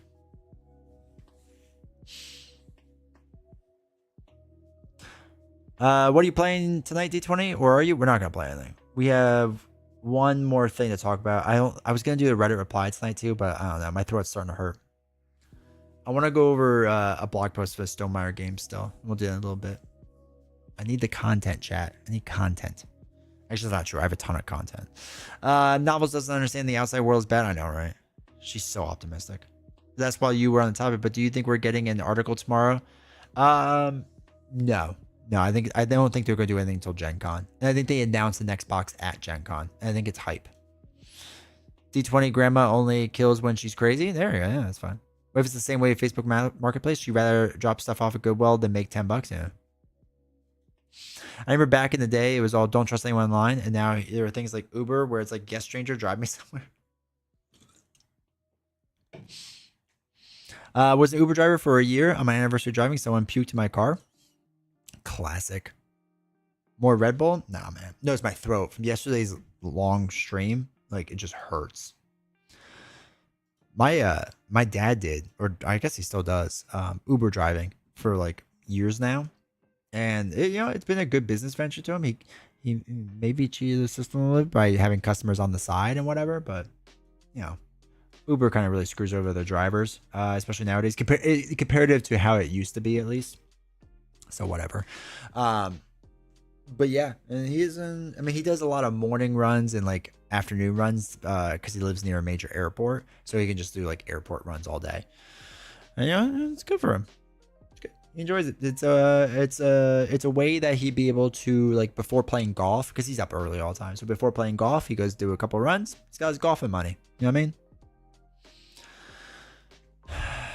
mean? Throat coat tea tastes terrible, but it really helps heal a scratchy throat. Yeah, I was good most of the day. It's just after yesterday, like, tired, and I had a lot of calls today. I used to make 1K a week doing Uber. Nice. How many miles were on your car though? How fast did you go through cars? They were trying to clean up, and I was telling them to stop because you have to send Uber pictures of proof of the vomit so they can charge their passenger for their cleaning details. Yeah. Talking straight in the voice, oddly enough, some singers won't talk a while after performing. Yeah, I feel that. That's what I did yesterday. Like after the stream yesterday, I literally just sat on the couch and like didn't say anything in novels. She would like tell me stuff, and I'm like, I wasn't being rude. It's just like I just don't want to talk. I keep a car immortal.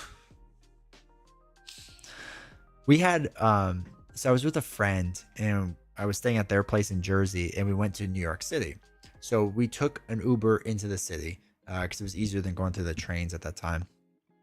And we may have drank way too much that night, and we had to take an Uber back. Well, when we took the Uber back, we passed out in the car. So they took the super long way. Like usually you would just go like across a bridge and get to their place. Instead, they went all the way up so they could take like a cheaper one and just drove us around in like circles. So a $20 ride plus the bridge would have been like another $20, ended up being like $140. Let me just say, that person contacted Uber and got that stuff changed quickly. My first car was a base model Mitsubishi Lancer. Dude, I used to love the Lancer Evos, especially. They were so cool looking. Take care of, and that thing lasts 120,000 miles. Great car for a kid with no money. That's awesome. Poor novels. Apparently, it was a pain trying to figure out taxes for Uber. Mom was like, "Please stop driving," because I had to hang on to the gas and maintenance receipts. Yeah, I can imagine there's a lot of expense because you're a contract worker essentially, right? If I remember correctly. I remember my dad having to do that. He just had like a giant folder, and they have an accountant, so he just gave it to them and just had to figure it out. And I think he had to do like quarterly estimates. Like for YouTube, I have to do quarterly estimates. Well, and because Novels is blog and stuff like that. It's a huge pain. It's a huge pain. Oh well. I guess that's the downside of doing things on your own. I don't know. Whatever. Right, chat? Whatever. Okay.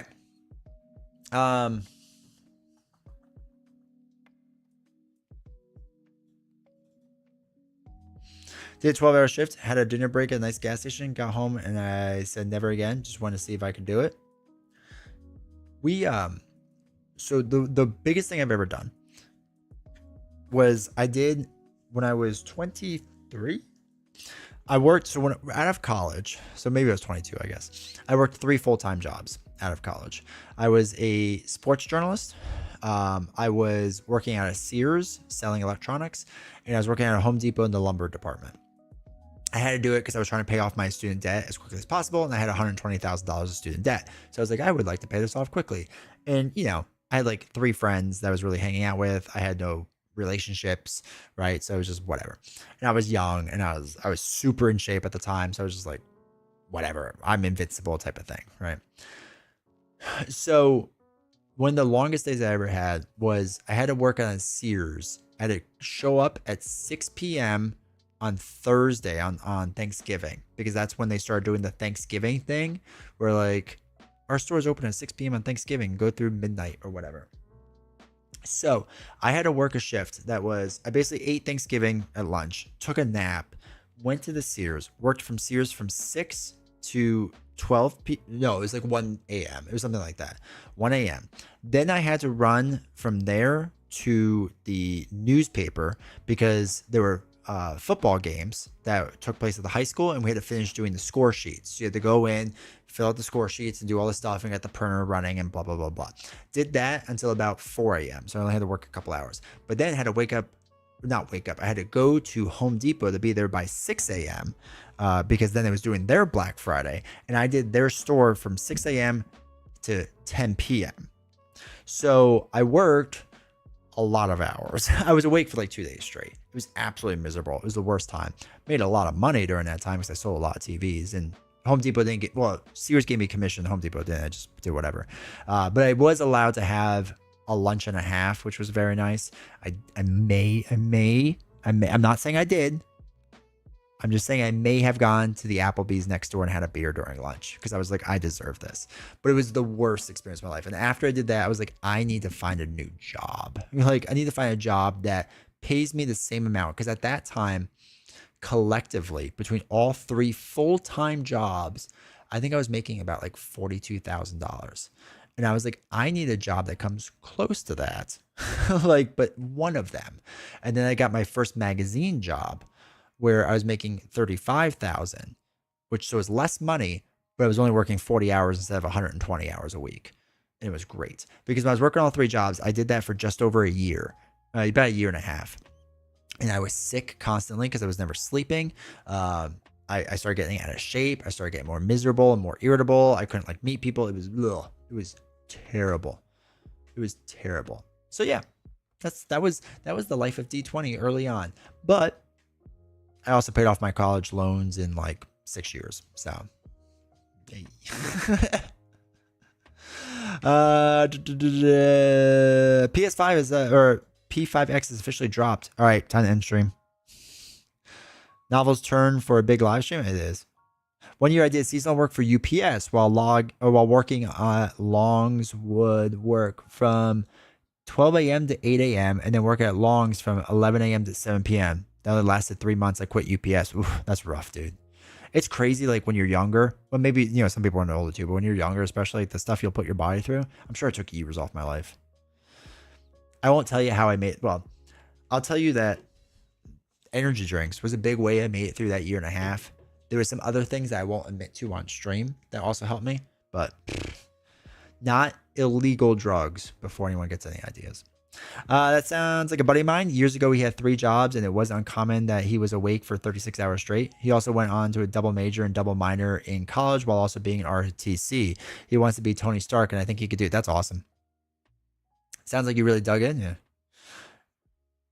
Sugar Ray the Great Gatsby. Cocaine? It's not an illegal drug. Okay? Not illegal drugs. There's other ways to stay awake that are not illegal drugs. Chat. Trying to get me in trouble. No, I'm not winking. But yeah, I did that. And then when I started working that full-time magazine job, and I was making less money, but I was traveling and it was really fun and whatnot, I started doing like freelance writing. And then ever since then, I've always had like 2 gigs. Like I've never only worked one job for a long time. I've always done something else. What's the bell snowman? No-dose was a thing back in the day. I don't know about no-dose. I know about pet pills. I have taken pet pills before, mostly in college. They work really well.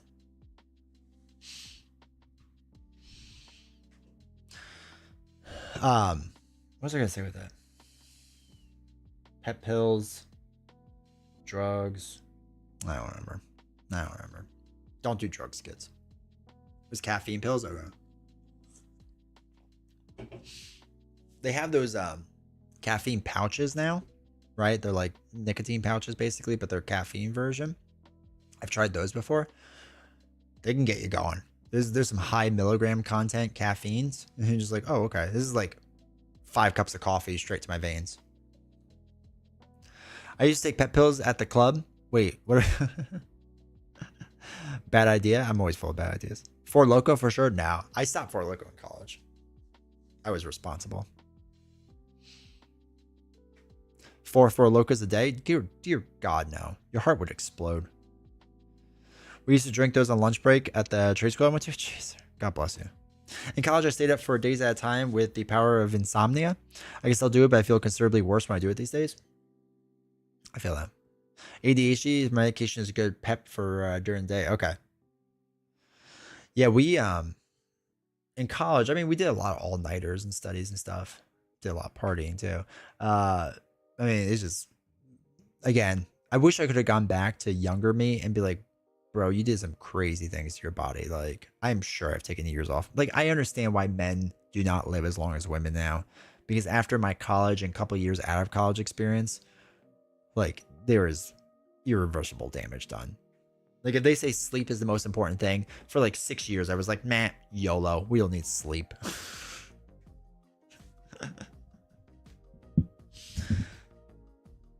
Been there, done that. Yeah, dude, it's just one of those things, man. It's just one of those things you just do. But yeah, so then ever since I started working with the first magazine job, got freelance gigs, switched magazine jobs to the one I'm currently at, been there now for 11 years, but always did something else on the side too, either writing or this or something else. Very rarely have I ever only had one job, and it felt really weird to only have one job. We used to drink and play Mario Kart 64 until 4 a.m. and then go to work at 9 a.m. We were big into Guitar Hero. We like Mario Kart too. We were in college, especially. We were very into Guitar Hero. That was like the thing. I remember like when Guitar Hero 2 dropped and we blew our little minds.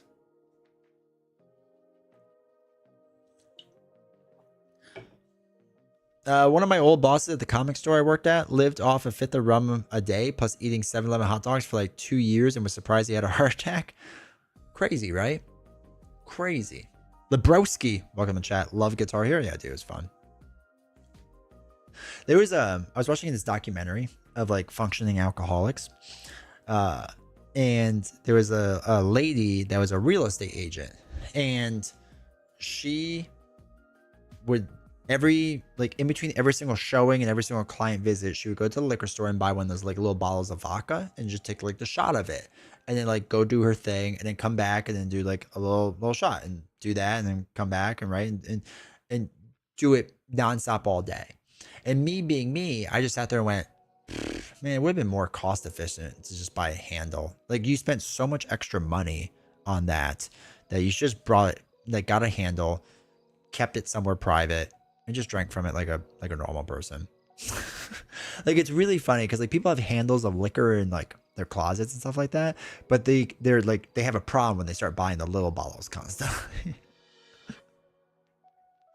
I remember so many drunk rock band nights. Yeah, I have a love-hate relationship with Guitar Hero. The game is fun, but since I actually play guitar, it's nothing like real guitar. Yes, so I play real guitar too, not as much as I used to anymore.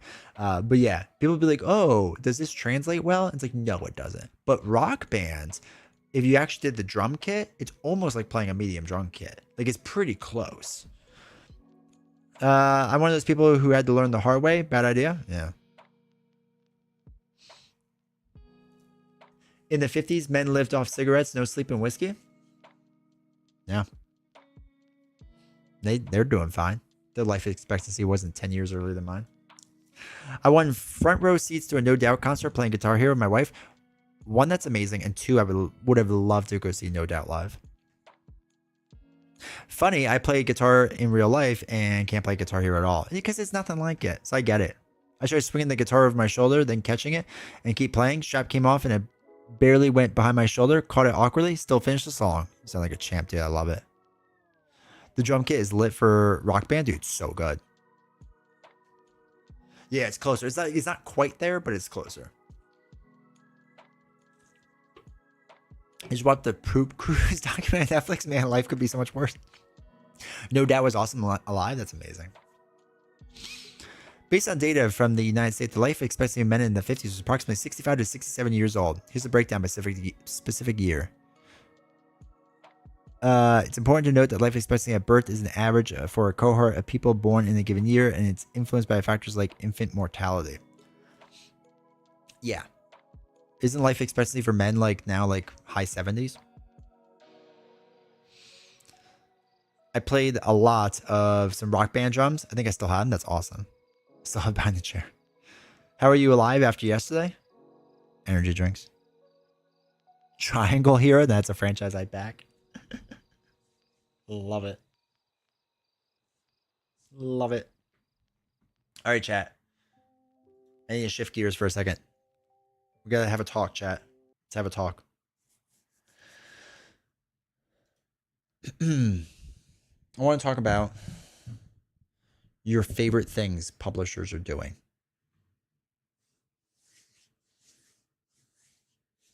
Yeah, we're going to talk about this. Your favorite things publishers are doing. So this is actually a survey that was done by Stonemaier Games. I thought it was kind of fascinating because it gives you insight of what people care about. And I read through this and I realized I don't think I care about most of these things. And I need to know, do you care about most of these things? Because maybe it's just me and I'm the outsider. Maybe it's just me. So here's what they did. He did a Stonemaier ambassador thing where you pay Jamie extra money. And it's something, what's something you've seen a publisher do in the last, or in at least 1 year recently released games that you'd like to see in other games? He's fascinated by the results. Okay. So it was wide open, but he's grouped the answers into different categories. These are exact quotes. So I just want to know what you all agree with, don't agree with. Write it in chat as you go along. Interesting. Accessibility and onboarding. The organization instructions for all the components and expansions of Galactic Cruise. It was incredibly easy and enjoyable experience unpacking and sorting all the components because they made it easy to do so. The brochure that accompanied the game. Likewise, Critter Kitchen included a map to show exactly where pieces go in which compartments and the order those compartments go in the box. Okay, I kind of actually agree with that. I do agree with that. I have to take some back. I do agree with that because so many times I take everything out of a box and try to put it together, and I'm just like, I don't know. And I think Stonemaier does have diagrams on the side of their boxes of like how to repackage it. Okay, that's legit. It's brilliant. Love it. How to teach guides. Nah, I'm gonna be honest. I feel like every time the game tries to teach me things, I have to play like a bunch of fake rounds, and I really hate it. Right? Not having a guide where not to put stuff is annoying. Yeah. TES has how to put stuff back in. That's right. Elder Scrolls does too. I make my own inserts, so I appreciate that. Yeah. Oh yeah, with the own insert thing. Yeah, that's true. So yeah, how to teach guys. I don't need that. If how to teach guide, I feel like are done so poorly most of the times. I just want you to give me the rules. And nowadays with AI, with like the rulebook LM app, or just with YouTube, I want that to teach me, because so many guides I feel like have it set up where like you have to play a very certain way. So I have to do like all these fake rounds and take more time and effort to set the game up a certain way to do it. Right? Because it's really hard to teach like the second round of a game when the first round is completely random. So it has to be certain things that come out. And I always feel like I get more confused by them than anything else. Don't like it. All right. Ariadia's FAQ cards for accessibility make me wish that other games came with that much player assistance. Yeah, I don't know if I really would need FAQs to be like on all my components and stuff like that. But yeah, FFG has done great 12 player guides or 12 page guides. I had to use Grok, learn how to play Paladins of the West Kingdom solo. Hey, Will, how's it going? And there you go. Give me reference cards like in Merchants and Marauders. The reference cards are amazing. See, maybe that's another thing. Maybe I've never had a good reference card. Maybe that's a part of my problem, is that all my reference cards have been like bad. Not bad, but maybe there's not a lot of good ones to stick out. And like not like turn reference, but like actual like, if this situation happens, this is what you would do, right? You know what I mean? Arcs is pretty good. Castle Burgundy pretty good. Yeah, see, I haven't played them. Maybe that's my problem. I like how Wingspan. I like how Finspan had the base game and upgrade kits available separately so that players can choose to upgrade instead of buying the less expensive version and possibly regretting not having the ability for upgrade. Do companies not do this? I feel like companies are always happy to, or learn to play. Sorry. I feel like most companies will sell you the upgrades.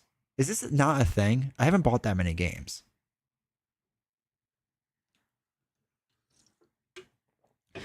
My lord, could you imagine if Elder Scrolls didn't have a sheet showing you back? The box would just be all over the bed. BBG or BGG forums has good breakdowns and rules. That's true, they do. What companies don't? What companies have base games but don't sell upgrade kits?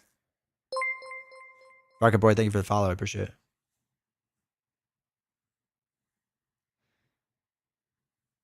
Like, I feel like any company would be happy. Most of them, I can't, like, name one. Let's put it that way. Name one. I feel like I've always been able to see it, like, through a thing. Either a Kickstarter or whatever. Usually the publishers sell upgrade kits, but it's still really rare. Man, I don't know what I'm looking at then. Correct. That doesn't sell an upgrade kit. That only has the deluxe version and a non-deluxe version, and you never have the opportunity to ever get deluxeified components. CMON has deluxeified stuff? Or they just have expansions?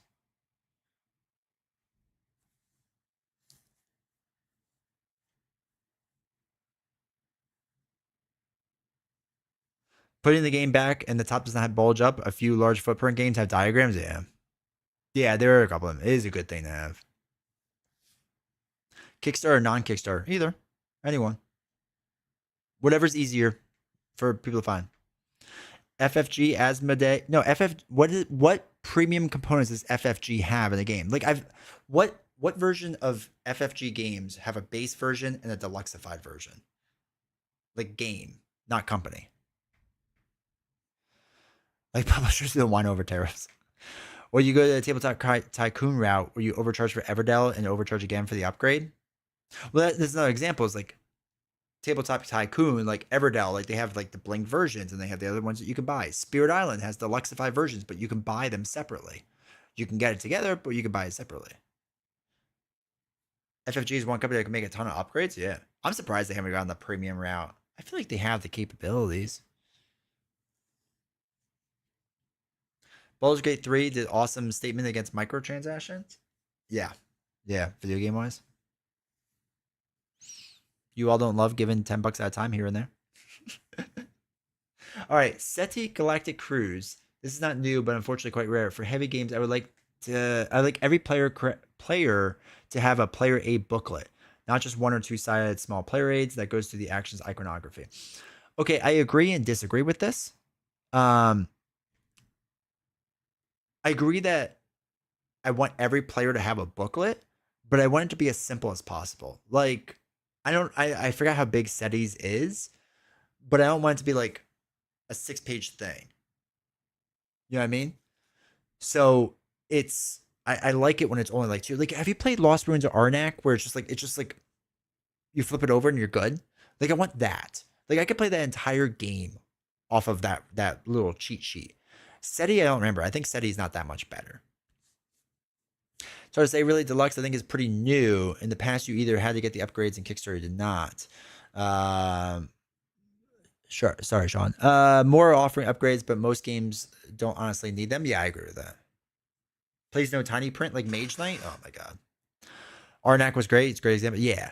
SETI has a great reference. Lorem, is it big? I don't remember. I know it's downstairs. I should just go look at it. But I don't remember if it's that big. But that's the thing. Like, I want my cheat sheets to be really to the point. And I do agree with iconography. I want a lot of it to be like, what does the icon actually mean? So I have to keep looking this up because that's hard to do. It's not that big. Okay, cool. All right, then Altered's rarity system. Instead of commons, rares, each card has a rare version and a common version. This is interesting mechanically and makes the game more accessible. The art of the different versions is also different, which is interesting and could be implemented in other games even outside of TCGs. I feel like this is weird, right? I don't know how this would do in the TCGs.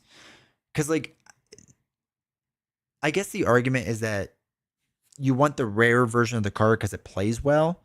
But for TCG collectors, like, I still want the rare card. You know what I mean?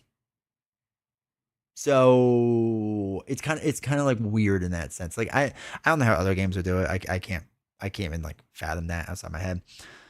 But the rare card is still gonna be the rare card, right? Just because you have a functionally working card. I don't know. It seems weird to me. Arid Mithrin box. They learned I only have one open box of Black Sleeves Field Pen. I have to get my magnifying glass out for Mage Knight rules. The OP stuff from Marvel Champions, yeah, they are rare. That's because of their distribution, though. That was just silly on them. So yeah, I don't know how the rarity system would really work with things. I don't know how interesting it is mechanically. I mean, it makes the game more accessible, sure, I guess. But like, I don't know. Some of the rare cards aren't that expensive. Like, I don't know. I mean, like mechanically rare cards. Like you can get like super high end Pokemon cards, but a lot of them aren't even that good for tournaments. Not all of them. Some of them aren't good for tournaments. So it's like a weird thing. I don't know. I don't know how I feel about that one. I don't know how that would implement. All right, community engagement and customer service. This is a big one. In Twilight Imperium, they are still engaging the community, talking to content creators, releasing free print and play, and releasing expansions. So none of those things are all that good, except TI4 probably makes not much money for FFG, but they are part of the community and releasing content. Must be nice. Must be nice. I feel like Marvel Champions has gotten better. It really has gotten better. But man, they don't release free print and play stuff, right? They kind of engage us now and again, but and talking to content creators, like you want insider baseball, they email us like twice a year, and it's like, hey, do this thing, and that's it. There's not a lot of back and forth. I don't know how it is with them. Hopefully, they work much better. Arkham Horror has free. Yeah, they have the parallel investigators, right? They do for free. The TI4 community seems like really strong knit and like really looks out for each other. I like it. Like the re-releases Twilight Imperium, that was a good idea. Yeah. Alter was a hot hype game and absolutely nobody plays it on YouTube. I remember hearing about Alter, but I don't know much about it. I wonder if the Marvel license limits print and play. It's definitely possible. We just have no idea. Those were fun. They had scenario packs recently too. Nice. Okay. The biggest positive for me has been open and honest communication about issues lately from Stonemaier and many others. Succubus Publishing has been very open with their challenges, so my answer would be more communication about the impacts on the industry and games. I think more communication is always a good thing. I think that's fine. I don't really have a big issue with it. Sure, whatever. I wish Fantasy Flight Games would do it a lot more things. Whatever. So Kayenta Games. Chip 3 Games has the best community engagement. They consistently do live streams and are always touching base with the community. They are very, very good. They are very good with the community. So we can probably have to wait for a later edition because you know how it'll be better to find. Okay, so whenever you order a product from them directly, you get what feels like a customized email explaining how the best user integrate that into your experience. For example, if you order Obsession Expansion, you will get a link to the rules video, a visual aid on how components fit in the box, etc. Okay, I don't want an email from my company I just ordered from. I get a lot of emails. Just put it in the box. Just put like a little QR code to scan to watch a how-to video. Also, I know how to do it. Like, I don't know. I don't really care about this. I mean, I guess it's like a minor detail they like being followed up with and whatever. For me, I don't know. I don't need more emails. I'm probably going to delete your email anyway, or I'm going to need it in the future and I don't know where it is. That would probably be actually worst case scenario is I don't play your game for 2 years and then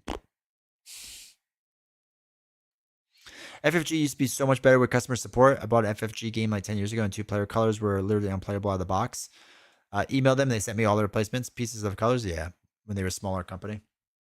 Customer service needs to be connected to their customers' concerns quickly. Yeah.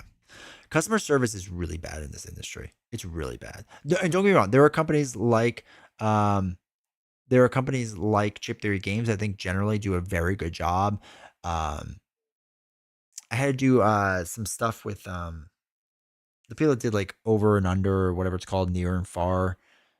I forgot that company. I've had to do some stuff with them and like they were really good, like really well done. There's something about the level of customer service I dig. I order occasionally from Detective Hawk Games and their customer service update emails are so nice.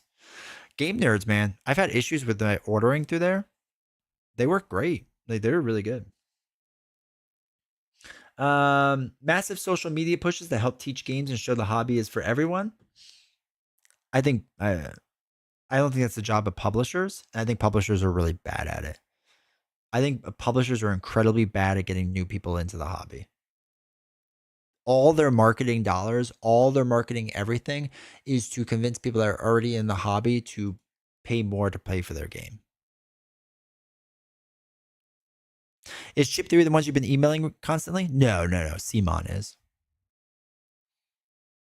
I also went to the Star Wars X-Wing tournament back in the day at FFGHQ, broke a model, and they literally went to their warehouse down the road and gave me a new one. That's awesome. Asmodee is terrible. Yeah. Kind of like the D20 newsletter email. Isn't the best one you've ever received? Game news is good, but Detective Hawk is another level. I have to check him out. CMON, go figure, yeah. Yeah, here's my little fun thing. I actually think board game publishers are terrible at social media. I think they are terrible at social media, like god awful at social media. And it's because none of them are marketers. They're just people who love board games and are good at creating them, and they think they could do social media. I think they rely on word of mouth. For getting into the hobby? Yes. I agree. I thought you meant for like pushing their games, but yes, I agree with that. They just I don't really know any company that has taught games well through social media or been inclusive in the hobby. I really don't know. Game Nerds was awesome with my last order. I ordered Arid Mithrin, Falcon, and Winter Soldier on Thursday and wrapped something nice. Ordered Magneto. They charged me for and shipped 2. When I tried to get resolved, they passed me around and ignored my email forever. Got refunded. Magneto was December. Dude, that's crazy. I like Game Nerds. Yeah, Game Nerds is pretty good. But I agree, Sean, as far as word of mouth goes, I think that's how you get people in the game space. It's very hard to do it over social media because board games are so tactile that you can't show that through social media. Like you can watch me play a board game, and if somebody is not in the space was like, why would you ever do this? You kind of don't get it until you do it, I feel like.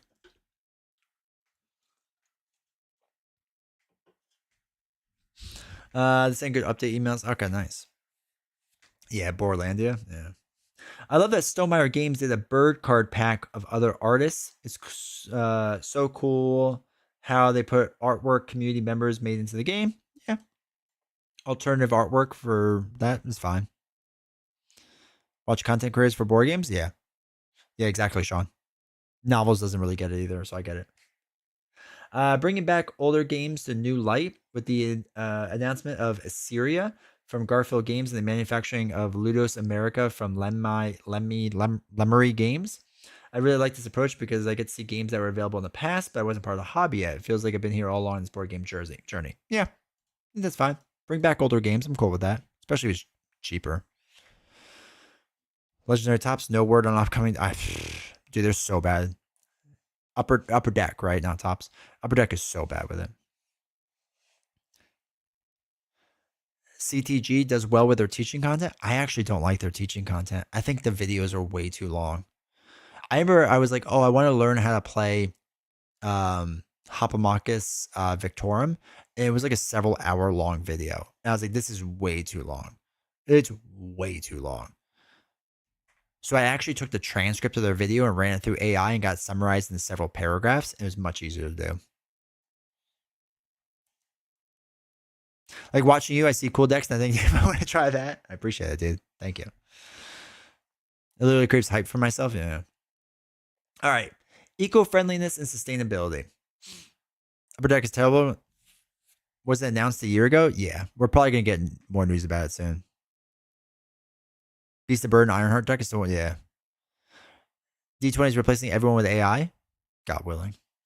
Just kidding. Don't leave me, chat. All right. I really appreciate the efforts I see several publishers making in general around environmental friendly practices, plastic alternatives, no shrink boxes, etc., such as Endeavor, Deep Sea, and Earthborn Rangers. So, sure.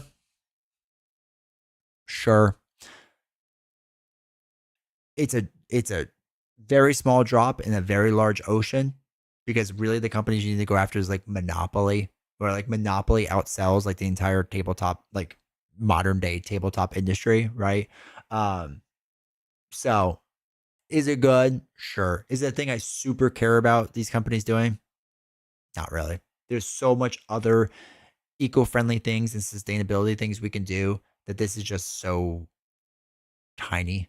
And whatever. I've never bought a game and went, man, I wish this was more eco-friendly. Because honestly, if they give me too many plastic bags, I just use them for other things. I'm cool with that. Does it? I'm dubious about that. What do you mean?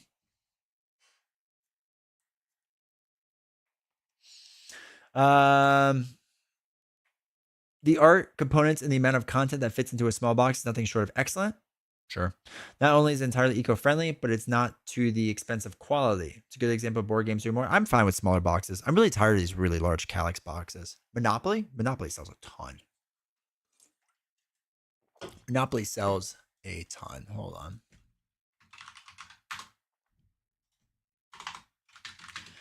You have sales figures of Monopoly.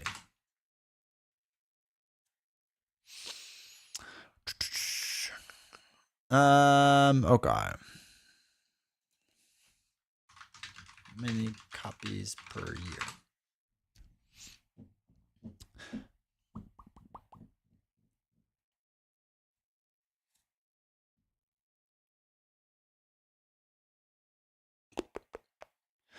So they sell about, okay, so as of 2015, they've sold 275 million copies of Monopoly.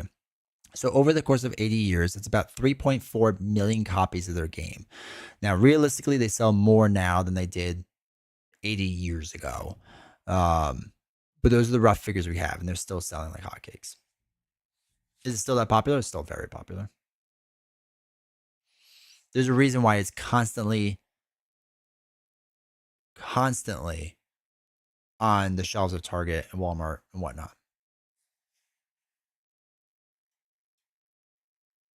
I think the sustainability aspect is nice to have. Will it sway me? No. Does it feel better in the space if I was interested? Yeah.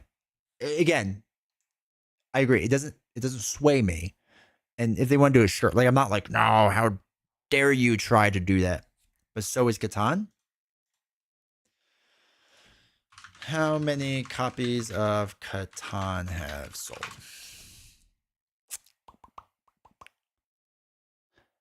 Since 1995, it sold 40 million copies. What's that per year?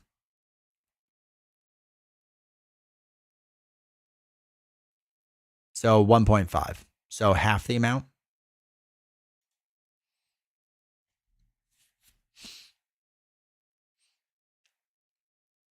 I can't imagine people in Europe play it. What? Monopoly?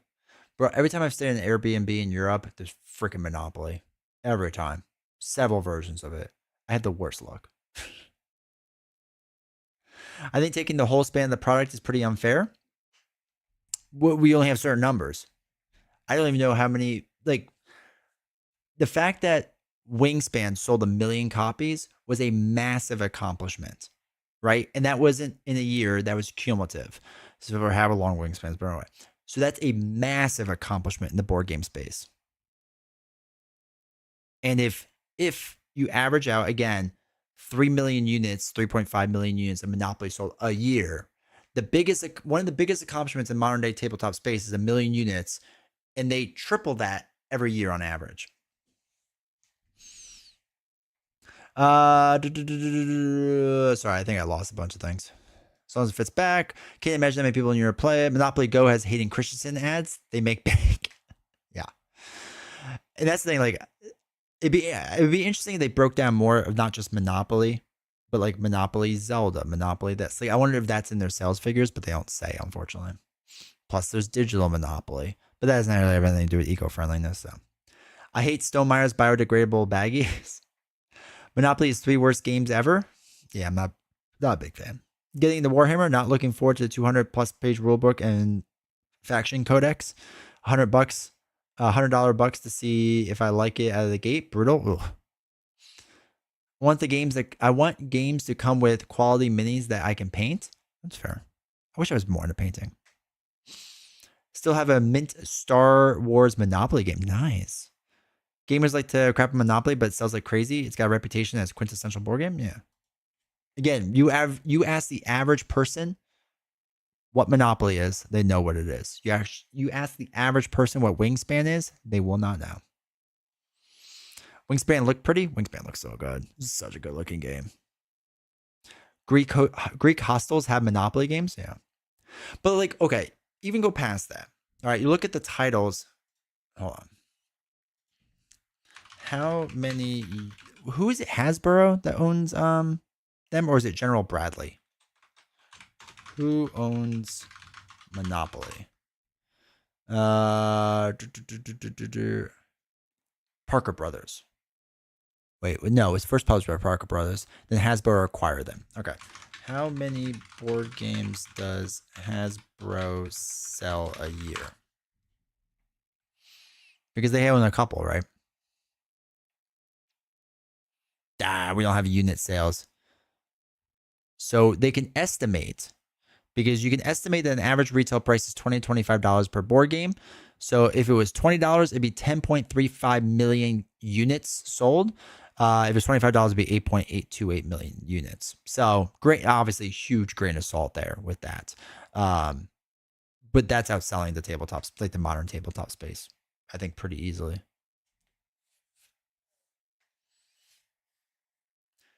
Klingon Monopoly. It's awesome. That's awesome. I have Zelda-opoly. And you know what? It's pretty. I've always wanted a Mario Kart board game. Yeah.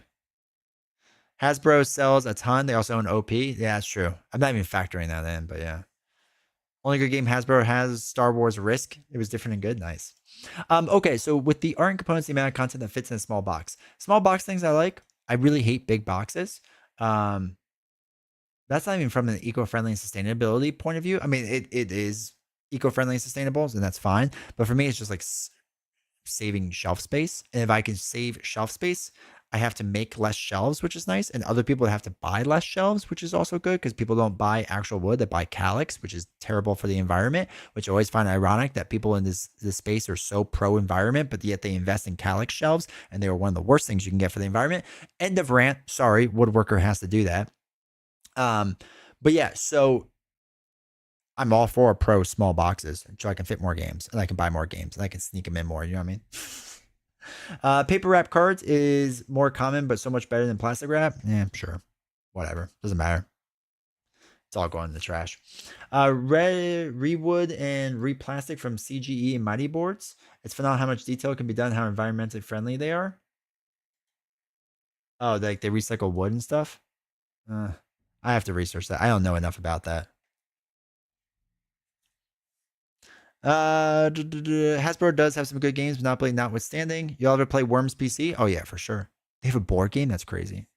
Dever Games Small Box, big content is neat. They have some interesting stuff for sure. Works is a great PC game. Board game looks okay. Uno? Yeah. All right, little details. Cool use of magnets. Meadow Adventure Book. Wondrous Creatures, Gnome Hollow, and Merchants of the Dark Road. Yeah, I don't really care about magnets for sure. Earth's Fauna cards mention a percentage of other cards that help reach the objective, which I think is kind of interesting. One thing that I think is pretty cool in the game, Forever Home, they print the tiebreaker rules right at the bottom of the score pad, so you don't have to look up the rules just in case of tie. That is actually really darn nice. So I do enjoy that. So this is what he had as like the top things, right? And I feel like out of all the things I generally agree with and whatnot, like open communication is my number one thing. I just want board games to be honest and communicate things. It was interesting because no one's bringing up like Kickstarter stuff anymore. And I thought that would be like a big thing, is like people want their Kickstarters to be like this, or they want it to be like that, or they want whatever, right? Whatever they wanted. And like nobody, well, not nobody, but like in his streamline thing, it's not being like really brought up and whatnot, which I find kind of interesting. Also, one of the things that people don't care about is like new mechanics or interesting different mechanics, which wasn't really brought up, which I thought was interesting. Like that's to me like one of the most important things is interesting mechanics or even interesting themes, which wasn't really brought up. Prefer standees to figures. Some games are too bloated with figures. Kai Bear, I kind of agree with that. A good standee is really nice. Tiny Epic Games puts a lot of game in small box. Dude, I can never close that box back. Kickstarter crowdfunding is a different beast. Oh yeah, for sure.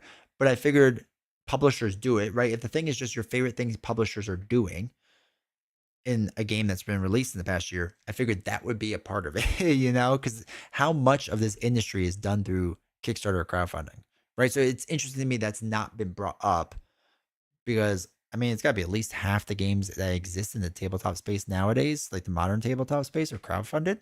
I don't know for sure, but that seems like a decent guess. And that wasn't nothing regarding that was really brought up. But I guess you can argue the communication aspect was, and maybe that's what they were relating it to. Tiny Epic Games is great for travel games. I'm telling you, I can't shut the box. It drives me nuts.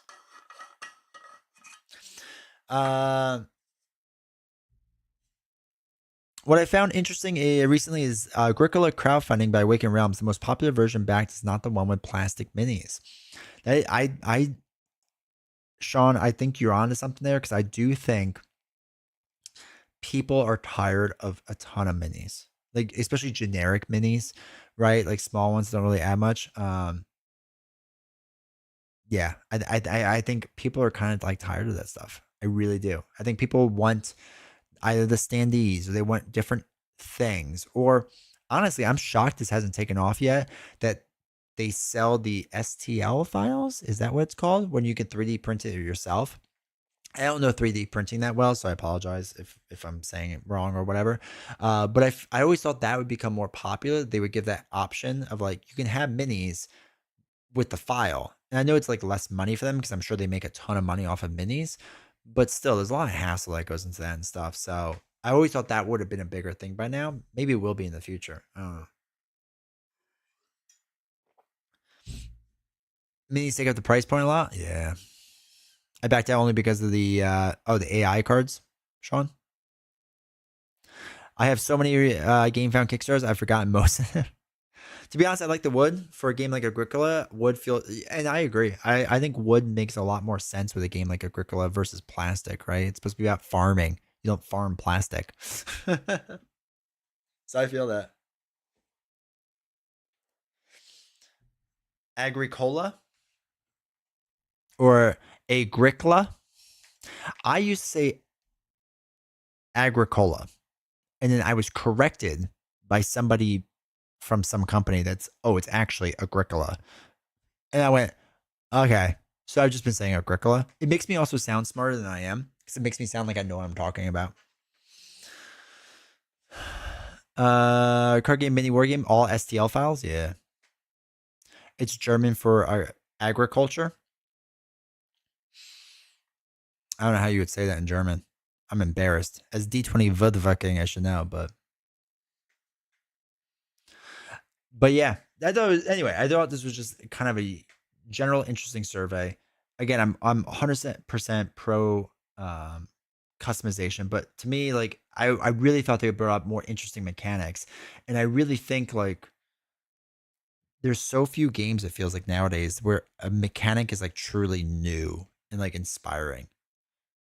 You know what I mean? I feel like we're just like kind of reusing the same old mechanics and like slight twists and slight little things and like little like nuanced things. Like there's been very few games that truly feel like wow, like really just did something new. And maybe that's me having an improper expectation that like, hey, there's really nothing else left to do, right? We kind of did it all. But I don't like to think that way. I like to think that there's always a chance for something else to be really new and innovative.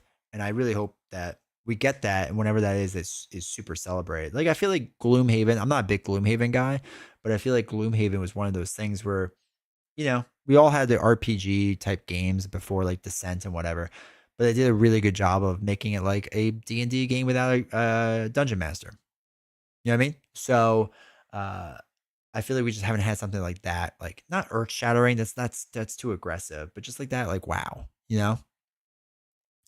Once it's in my house, I'll have 3 copies of Agricola. I care less about the card art though it's fine, and more for having all the cards ever released for the game. My buddy's a huge Agricola fan as well. Huge. He loves his favorite game by far. Plus balance or reworked cards in the first edition. There you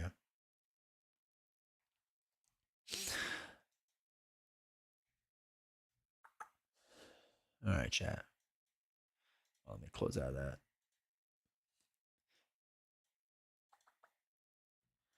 Yeah, there's no shot. We're doing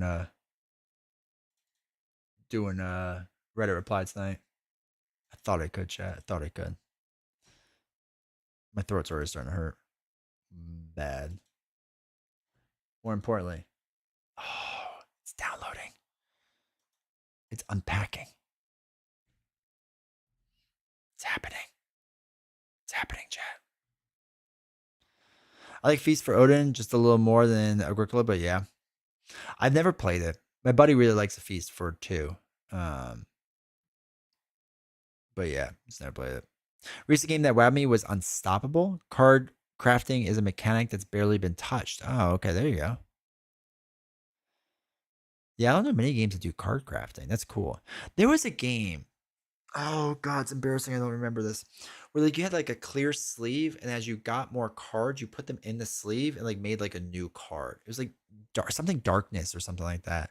I remember seeing it at PAX Unplugged years ago and being like wowed by it. And then I saw like the Kickstarter price tag was several $100s, and I was like, oh no, thank you, no thank you.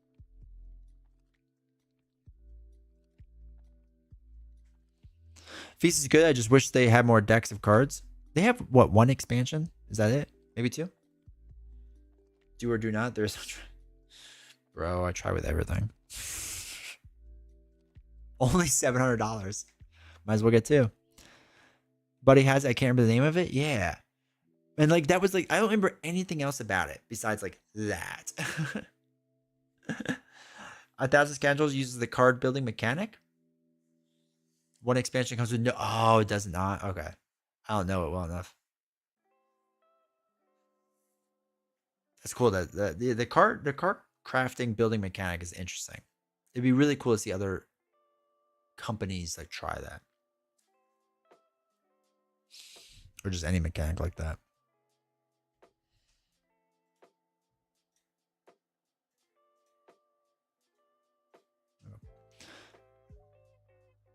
But like me like cards. Love it. I love it, love it, love it. All right, chat. Merchants Marauders game is perfectly made sandbox game. I absolutely love it. So well made. I've heard of it. I've never tried it. I think like next time I go to PAX Unplugged or whatever, I'll try to find the library. I've heard a lot of people say good things about it. There's just so many games I gotta play, man. So many games. I'm so far behind in life. I'll catch up at some point. All right, chat. I gotta get out of here. My throat is shot now. It's hurting bad back here. So, thank you all. I appreciate you all. Appreciate you all hanging out. We will not be live on Friday. Sad news bears. Because we will be away on a small vacation. So I'll be live again Monday. And I don't know what I'm doing yet. We're gonna find some things to talk about. I had an idea and I forgot to write it down. And I'm kind of upset about it. So I gotta think of the idea again.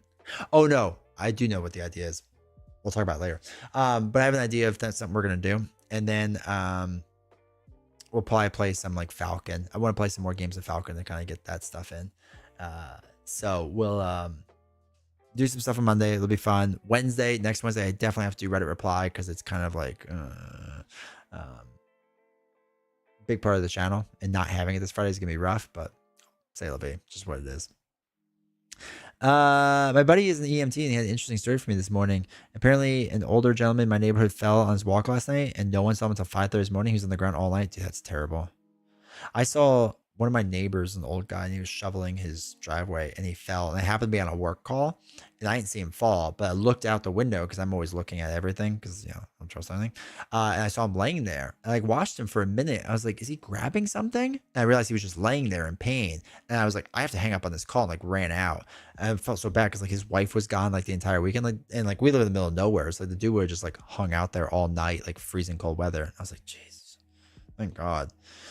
And then I shuffled the rest of the guy. Well, I snowblowed the guy's driveway. I didn't shuffle it. Let's do karaoke. Absolutely not. Building the pool aspect. Falcon deck from Villain Theory. I'll let you know how it feels. Godspeed. But yeah, so we'll do some stuff Friday. Or I'm sorry. I'm so sorry. We'll do some stuff Monday. Be a good time doing different things and whatnot. It's a perfect time for the Discord alert. If you haven't joined Discord, make sure you do. Come hang out. Rules, questions. Have a good time. Wednesday. I don't know what we're gonna do. I don't know what's going on. But I do need to play some Falcon. So we're definitely gonna do that Monday.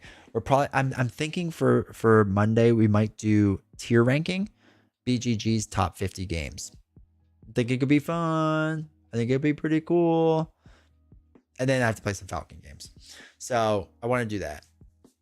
And then next Wednesday I definitely have to do a Reddit reply. That would be cool. Yeah. I think getting you all involved and voting on things like we did for the last thing with the villain tier ranking list could be fun. So I just have to download a lot of images of games. Anyway, all right. I appreciate you all. Thank you for the subs tonight. Thank you for the donation earlier on the last YouTube video until that one crashed and whatnot. I do appreciate you all hanging out. Thanks for being here, dude. It was a really good crowd tonight. So thank you all for hanging out, subscribing, being a part of all this. I really appreciate it. Stellar Blade. I do want to play some Stellar Blade. I want to play some Phantom X or Persona 5 X. We're gonna have to somehow incorporate that onto streams. I have to stream more. Novels has to understand she's not seeing me anymore. Stream sees me from here on out. If she wants to see me, she can watch stream. We have so much left to do. So there's so much to do. I gotta play more Stellar Blade. I'm getting near the end of that game. I feel like I want to do like the finale on here. I don't really know. There's just too much to do. Anyway, appreciate you all so much. See you Monday. Have a good one. Have a great weekend. We'll talk after the weekend. We'll catch up. Make sure you join the podcast if you haven't subscribed yet. There'll be a Sunday podcast about life updates. We're trying to grow that thing. Really appreciate it. Take care.